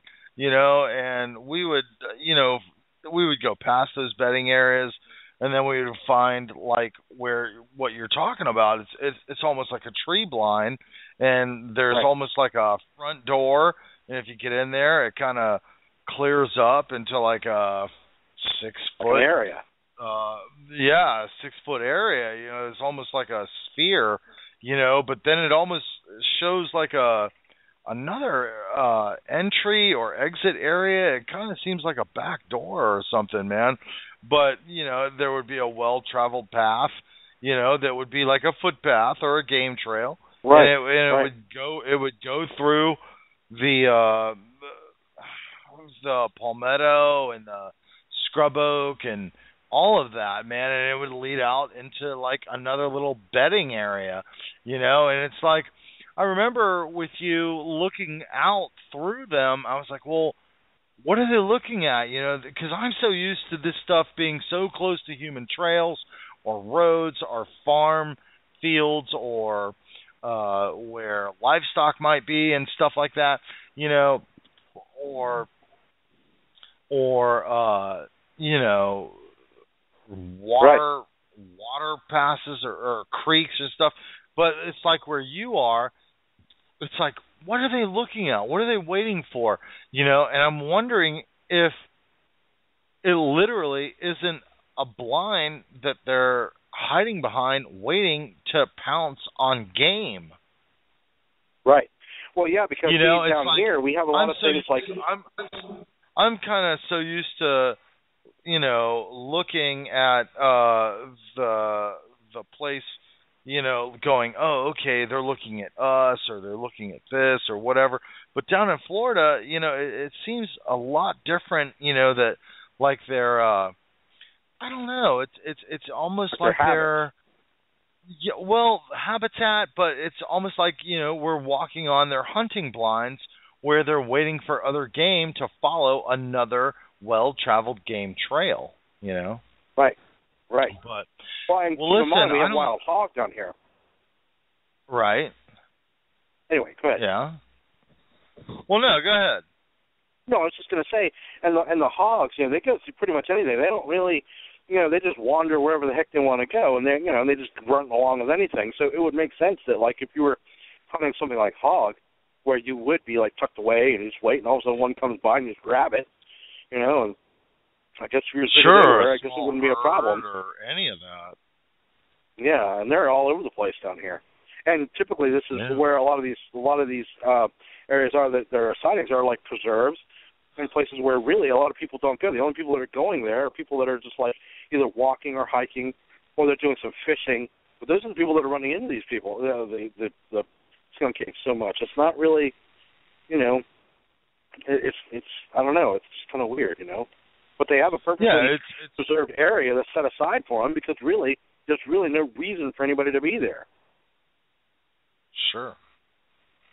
Yeah. I mean, I've walked into some of these preserves with you, and we'll go to a trailhead or a park head as such, and it's like we start walking through there, and all of a sudden, the trail or the path, it looks almost like it's only used for recreational vehicles, and I don't mean to say like four-wheelers or whatever, but kind of like for game commissioners or Department of Wildlife, it's like their vehicles, like they're riding back there, and it's not really well-traveled pathways for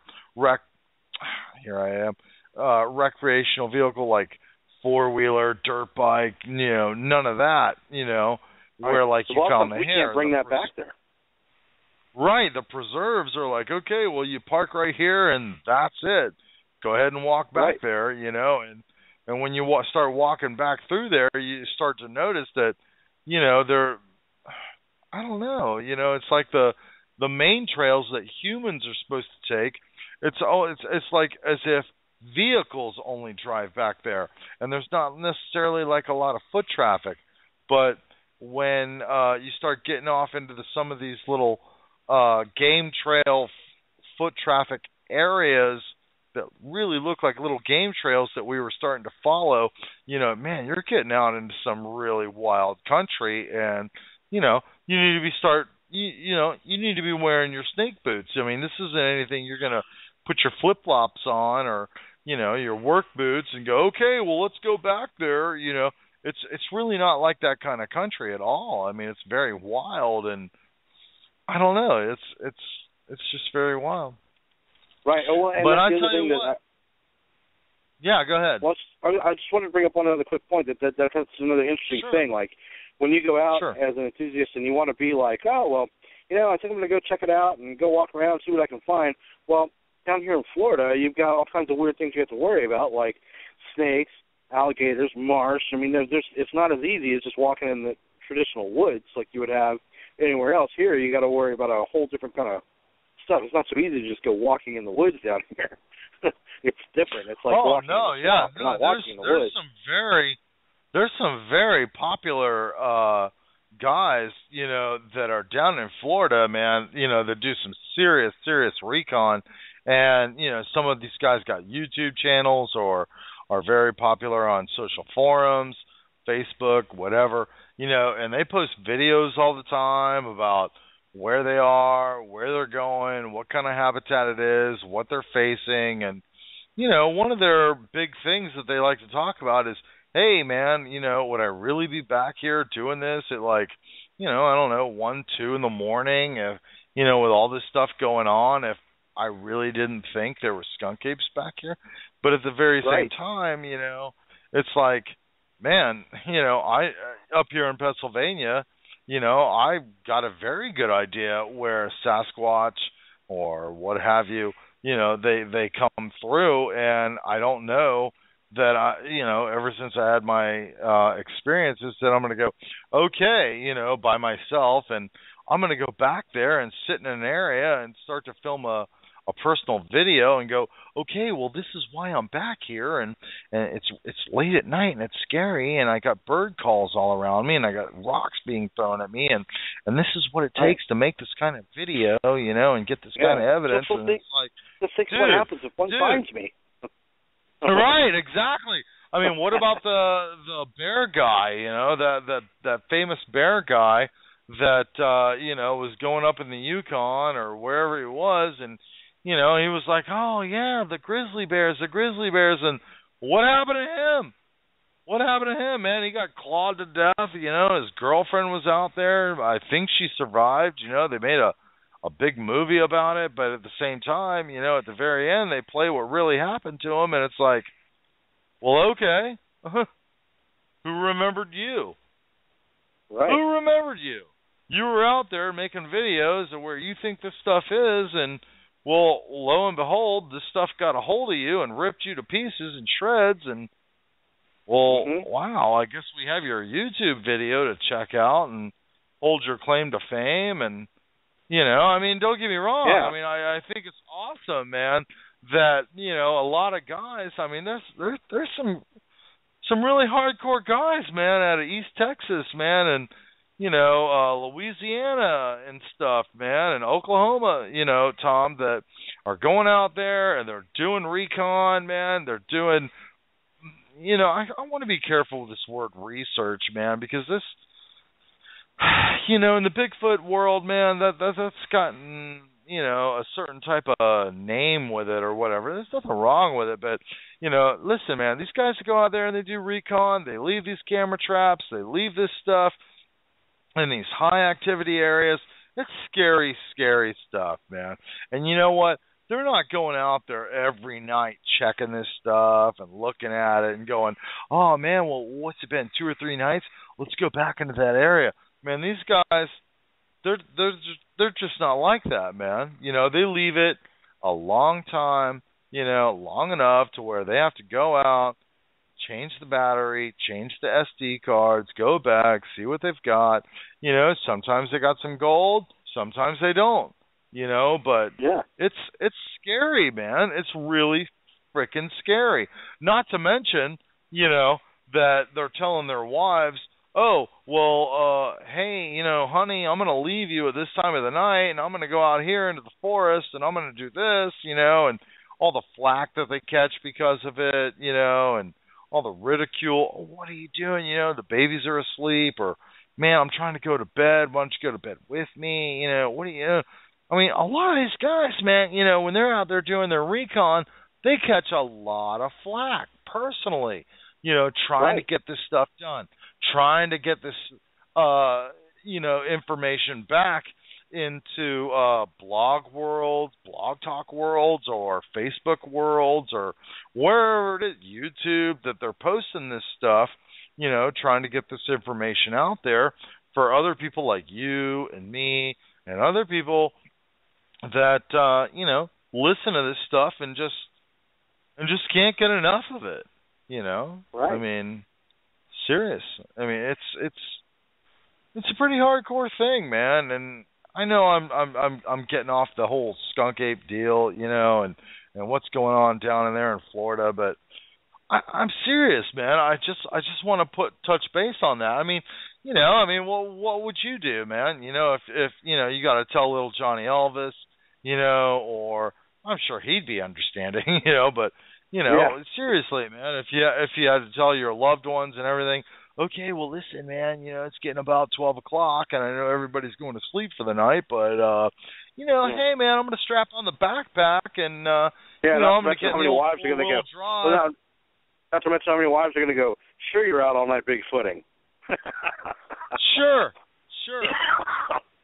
Sure, out in the middle of nowhere, right? Sure. Where no one saw you. Yeah. Sure. Yeah, exactly. You're not seeing that every girl night, that you used to talk to. Yeah, every night, huh? It's funny. She said the same thing. She was up bigfooting too. Don't they call it these days? Yeah, exactly, man. I know what you're saying. Yeah, but it is. Yeah, it is a lot of stuff. But anyway, I find this topic very, very fascinating and stuff, and I really, I'm really, really into it, and I just look at it like I'm one of those people that, I don't really claim to know much. I just claim to, have heard things, and I like to hear what other people have come across, and I like to compare information everybody else is coming across, and I just love hearing about, I just love seeing the picture come into clearer focus, Oh man, it's a fascinating subject, man. It's crazy, Tom.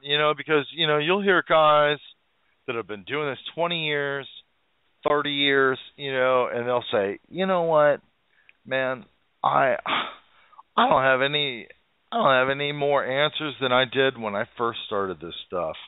Because the further you get into this, just the more questions it rises, and the more answers that you seek out for it, and stuff like that.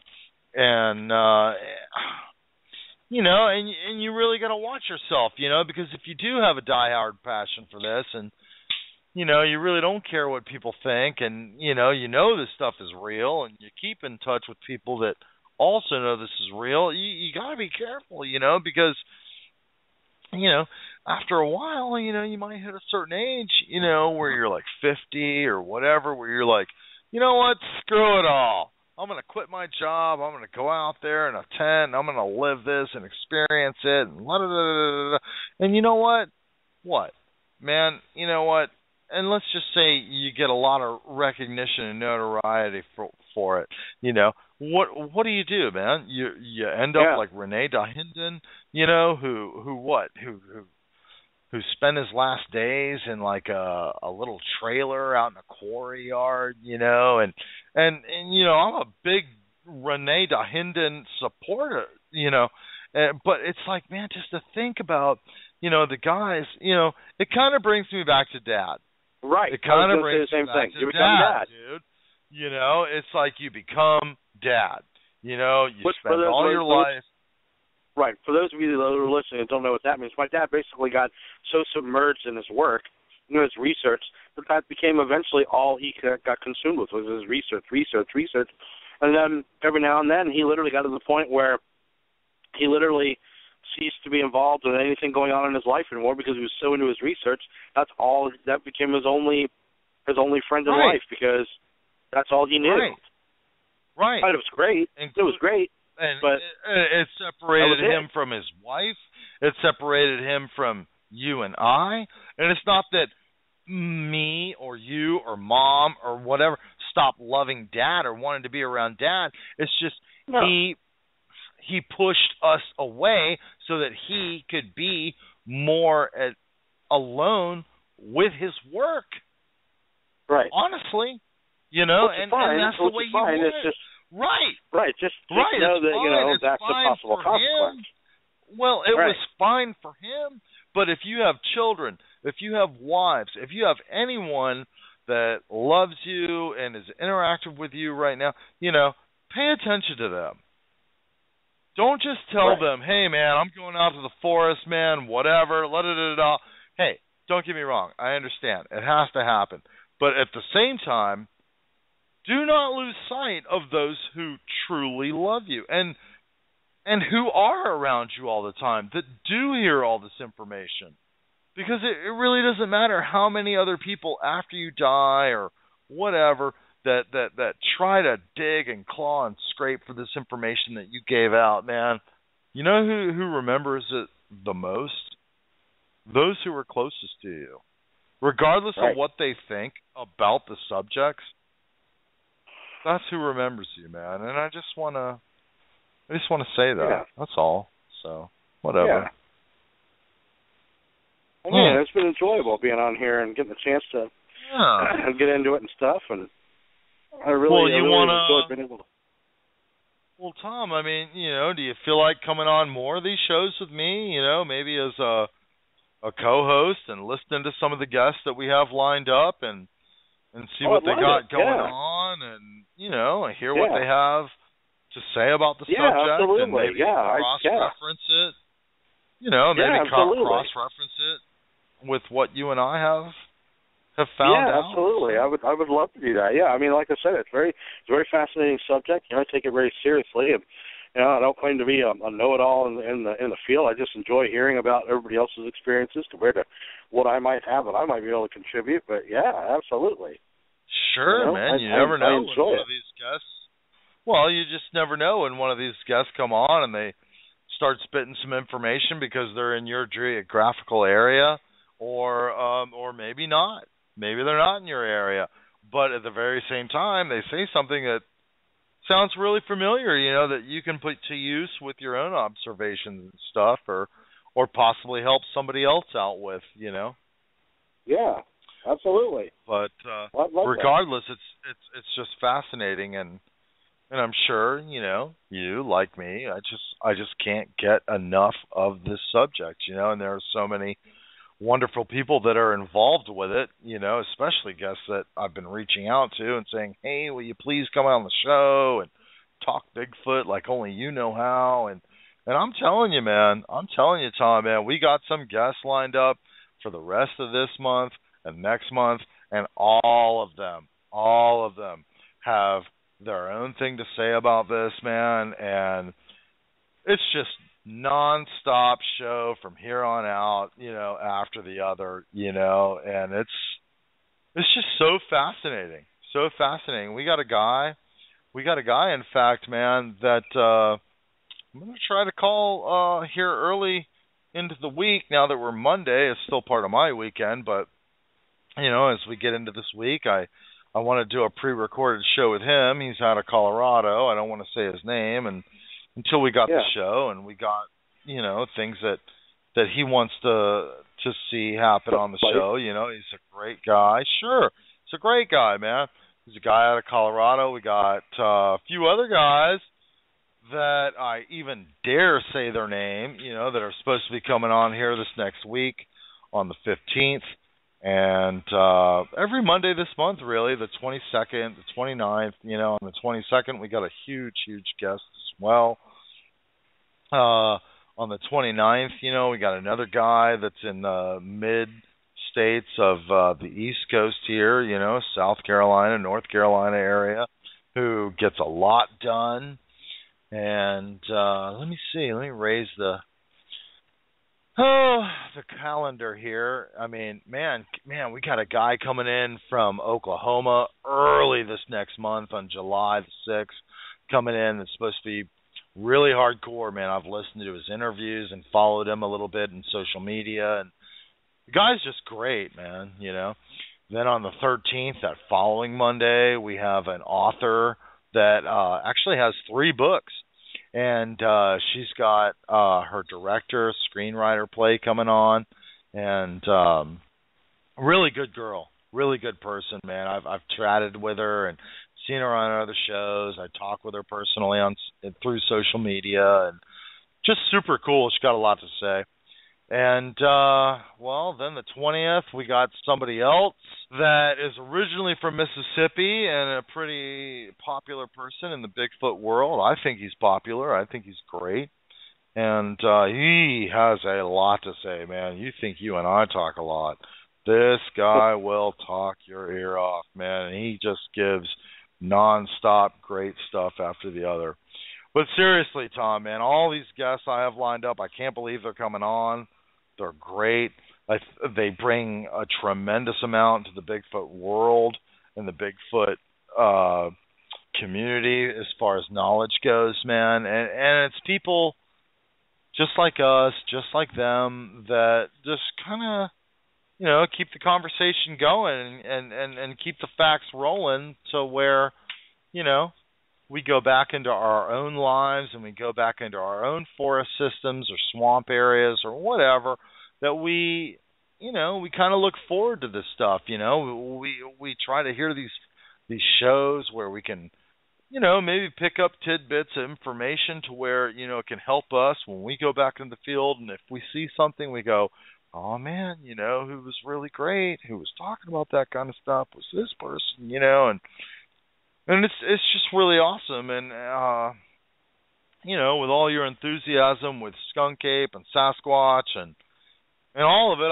I don't know. I think you would really enjoy being along for the ride, and I think you would, bring up some great questions for the guests, as well as just, reflections that you might have and things you might think about as they reflect about their experiences with this whole subject. Yeah, so what do you say? Sounds great. I would love to. All right. Well, all right. So then on the 15th here, our next scheduled show, we'll look at definitely having you on. And actually, through the week here, like I say, the 9th or the 10th, Tuesday or Wednesday, I have a great guy I want to call out of Colorado. I don't want to say his name till I get his show going. And we'll try to do that show and post it and make it happen and see what's going on. All right. Well, that sounds great, man. All right. That sounds fantastic. Well, I'd love to. Yeah. I was going to say, I'd love being on the show. It was really great. Yeah, man. We had a great show. I thought you came across real clear, and we had a lot of fun, and it's just awesome. It's just awesome hearing about this stuff from Florida, man, because, it wasn't until when I got up here in Pennsylvania that I started getting real serious with it and started really looking for trace activity. And, the things that I learned up here in Pennsylvania, and in the northeastern parts of the country, even up in, the Adirondacks and the Finger Lakes of upstate New York and upstate Pennsylvania, Tioga County, the Grand Canyon, the Pennsylvania Grand Canyon, I mean, man, there's just so much going on, but and so many things to look at for trace activity as far as farm kills, tracks, structures, trackways, all kinds of stuff. Man, when we get down in Florida, it just seems like all that's out of the window, and you got to be a really hardcore tracker to really understand where these things are going, what they're doing, how they're moving, and how they live, and their behavioral habits. They just seem, I don't want to say so much different, but a lot of the things we see up here, Tom, with stick structures and trace activity or whatever you want to call it, man, a lot of people, man, they're like, oh, well, you gotta watch out, it's gonna be storm blow. And I hear you, man. I've been out in the forest where everything's iced over and everything's bowed over and weighed down with ice and this and that, right. And the winds that come out of Canada and Ohio, man, and the Great Lakes and all this stuff that blow their winds down on us like they're wrath. Man, Florida, they get all those tropical weather systems and hurricane systems, and I just don't see the same quote-unquote storm blows, that right. I see from every day or every year weather up here, and it just makes it that much more intriguing, and I think that much more of a different type of, puzzle system. Yeah, it's just a different way of looking at it, and you really got to be kind of really on your game if you're coming from up north or out west or whatever, going down into Florida looking for this stuff, man. So, I can see why you... Yeah, that's what I got caught up in, too, because I'm thinking, okay, I'm armed with all this information and these ways of doing it. And you go, oh, that's not here. Where is it? And you're like, wow. And you go, damn, well, I thought, sure, I'd find signs of it. Well, you might, but very unlikely. You got to look for these signs. And I'm like, wow. And it wasn't until I kept trying to look for those, and I would find these instead. I go, well, I see these. Should be sent. Oh, hello? Yeah, I'm here. Okay. I hear a bunch of crazy stuff. Yeah, I hear that tap, tap, tap. But go ahead. Yeah, a little doot, doot, doot, doot, doot. Okay. Anyway, but it's just funny because what do you call it? But yeah, the more I would try to look for what we were looking for, I would find these instead, where I try to find what I was looking for. Yeah, it's almost like you gotta follow the river systems and look for tracks and look for different things like that, and when you get off those river systems, man, and you start following what you think are game trails, which could very well be game trails unless they lead you to bedding areas or den areas. It's almost like they live like rabbits down there. Right. That's exactly what I thought. They burrow into little areas and they make these little tunnel systems with dens and stuff, man. It's pretty crazy. It is pretty crazy. And some of those little trails, they literally, like I said, they go to dead ends, they go to nowhere, and you're like, what the fuck is this? And then you peel the shit back and you go, no, it's going to nowhere. It goes here. And you go, oh.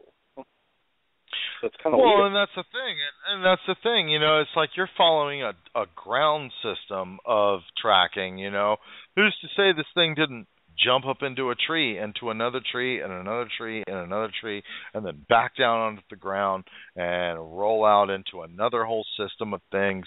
Who's to say it stayed biped the whole time? Who's to say it didn't go quadruped the whole time? Right. I mean... I mean, remember that video that was on there the one time with the kid, with the one swinging from the tree in the background when they were doing the family photograph and up there like, wow. What are you talking about? The New York video where the family was shooting the video and then what? Supposedly they saw the baby in the background. Yeah. It's funny because like, a lot of people, they see that video and they go, oh, well, it's this or that or whatever, and they don't see the whole video, whereas the whole video almost, it allegedly shows an adult, whether it's male, female, who knows, that's actually at the bottom of that tree and back to the lower left-hand corner of that video where that little child supposedly swinging through the trees goes back to. And it also kind of reminds me of a video that MK Davis was actually working on. And MK, I don't know if you are a big follower of MK Davis or have seen a lot of his work or not, but he's mostly known for Patterson-Gimlin type theories and this, that, and the other thing. And I'm actually a big supporter of MK. I really like what he's doing, and I hope that doesn't really upset anybody, but you know what? We all have our own opinions and what have you, but in my opinion and in my world, MK Davis holds a lot of clout, and the guy is really good. He has nothing to gain anymore from doing these type of analysis or anything else, Tom. I mean, if you followed MK's stuff, man, it's like he said, man, everybody really liked him when he was finding stuff they wanted him to find, but then he started finding things that started questioning other people, and man, he really didn't stay so popular after that. It's like you had to be almost like I don't want to say a diehard MK guy, but you had to be a diehard MK guy to really listen to him and be able to hear him out, and he really leads you in some spaces where, it kind of makes you question the rest of the things you know. But anyway, he had a certain video, Tom, where a juvenile, and he deblurs the field of video that you're looking at and goes through a few different layers of camera field for you to see what he's talking about, and it's pretty clear actually. But there's a little juvenile that runs in from the video. A little juvenile runs in, or a smaller one runs in from the right hand of the screen. Kind of scurries up this little tree. This little thing's up in this tree, and it starts making noise and starts using its hands and its legs, and wham, wham, wham, wham, wham, wham, wham. It starts shaking this little tree and everything, and then it scurries back down and gets out of the field of view. Well, that was a few segments of that video, and a few segments of breakdown. Then later on, he brings in more segments of that video, and he shows you where an adult is there making like weird duck calls and stuff like that, but it's actually not a duck call. I mean, he's got a lot of interesting stuff. He's really famous for the Patterson-Gimlin type stuff that he analyzes, or the JFK assassination films, or there's another farm. I don't know whether it's, I forget whether it's down in southern Mississippi or in one of the northern bordering states there where, people have activity on the farm. But, I mean, if you YouTube MK Davis or, you get on Artist First Radio or any of that, man, and you start listening to his way of presenting things, it's really intriguing stuff. I just really love MK. I really do. I like the camp that he came from. I can't say it for sure, but I thought that he originally came from the same type of camp that some of the guys from the GCPRO came from. And these are really hardcore guys, man. Tom, you hang on for some of these later interviews that we have. I call them interviews, but they're shows, where these guys are just going to come on and, they're going to talk about Bigfoot, reflect, and just kind of let it fly. It's super, super interesting. And for any of the listeners out there, that as I introduce these shows, if you've never heard of these guys out of Oklahoma or out of Texarkana, Louisiana, East Texas, man, or any of this kind of stuff, you need to listen up, because that's a hot, hot, hot spot of the country for Sasquatch activity. It really, really is, man. And when you hear these different guests come on, man, Tom, listeners, you're going to hear just how hot it is. I mean, it's really exciting to hear some of this stuff, It really is, But I can't wait. All right, yeah. Well, all right. Well, listen, man. I've kind of ran my mouth and what have you, but I think we're in archive now, so I'm going to go ahead and I'm going to end this episode. But Tom, do you have an email or anything like that in case anybody from Florida is listening that, they have encounters or stories or happenings that need to get a hold of you? Or do you want to try to have them get a hold of you through Adams County Ridge Walkers, or what do you want to do there? Yeah, you can get a hold of me through Adams County Ridge. Okay, and just for anybody listening, our email here at Ridgewalker Radio is adamscountyridgewalkers@gmail.com, and that's Adams County is abbreviated with CO, and then ridgewalkers@gmail.com.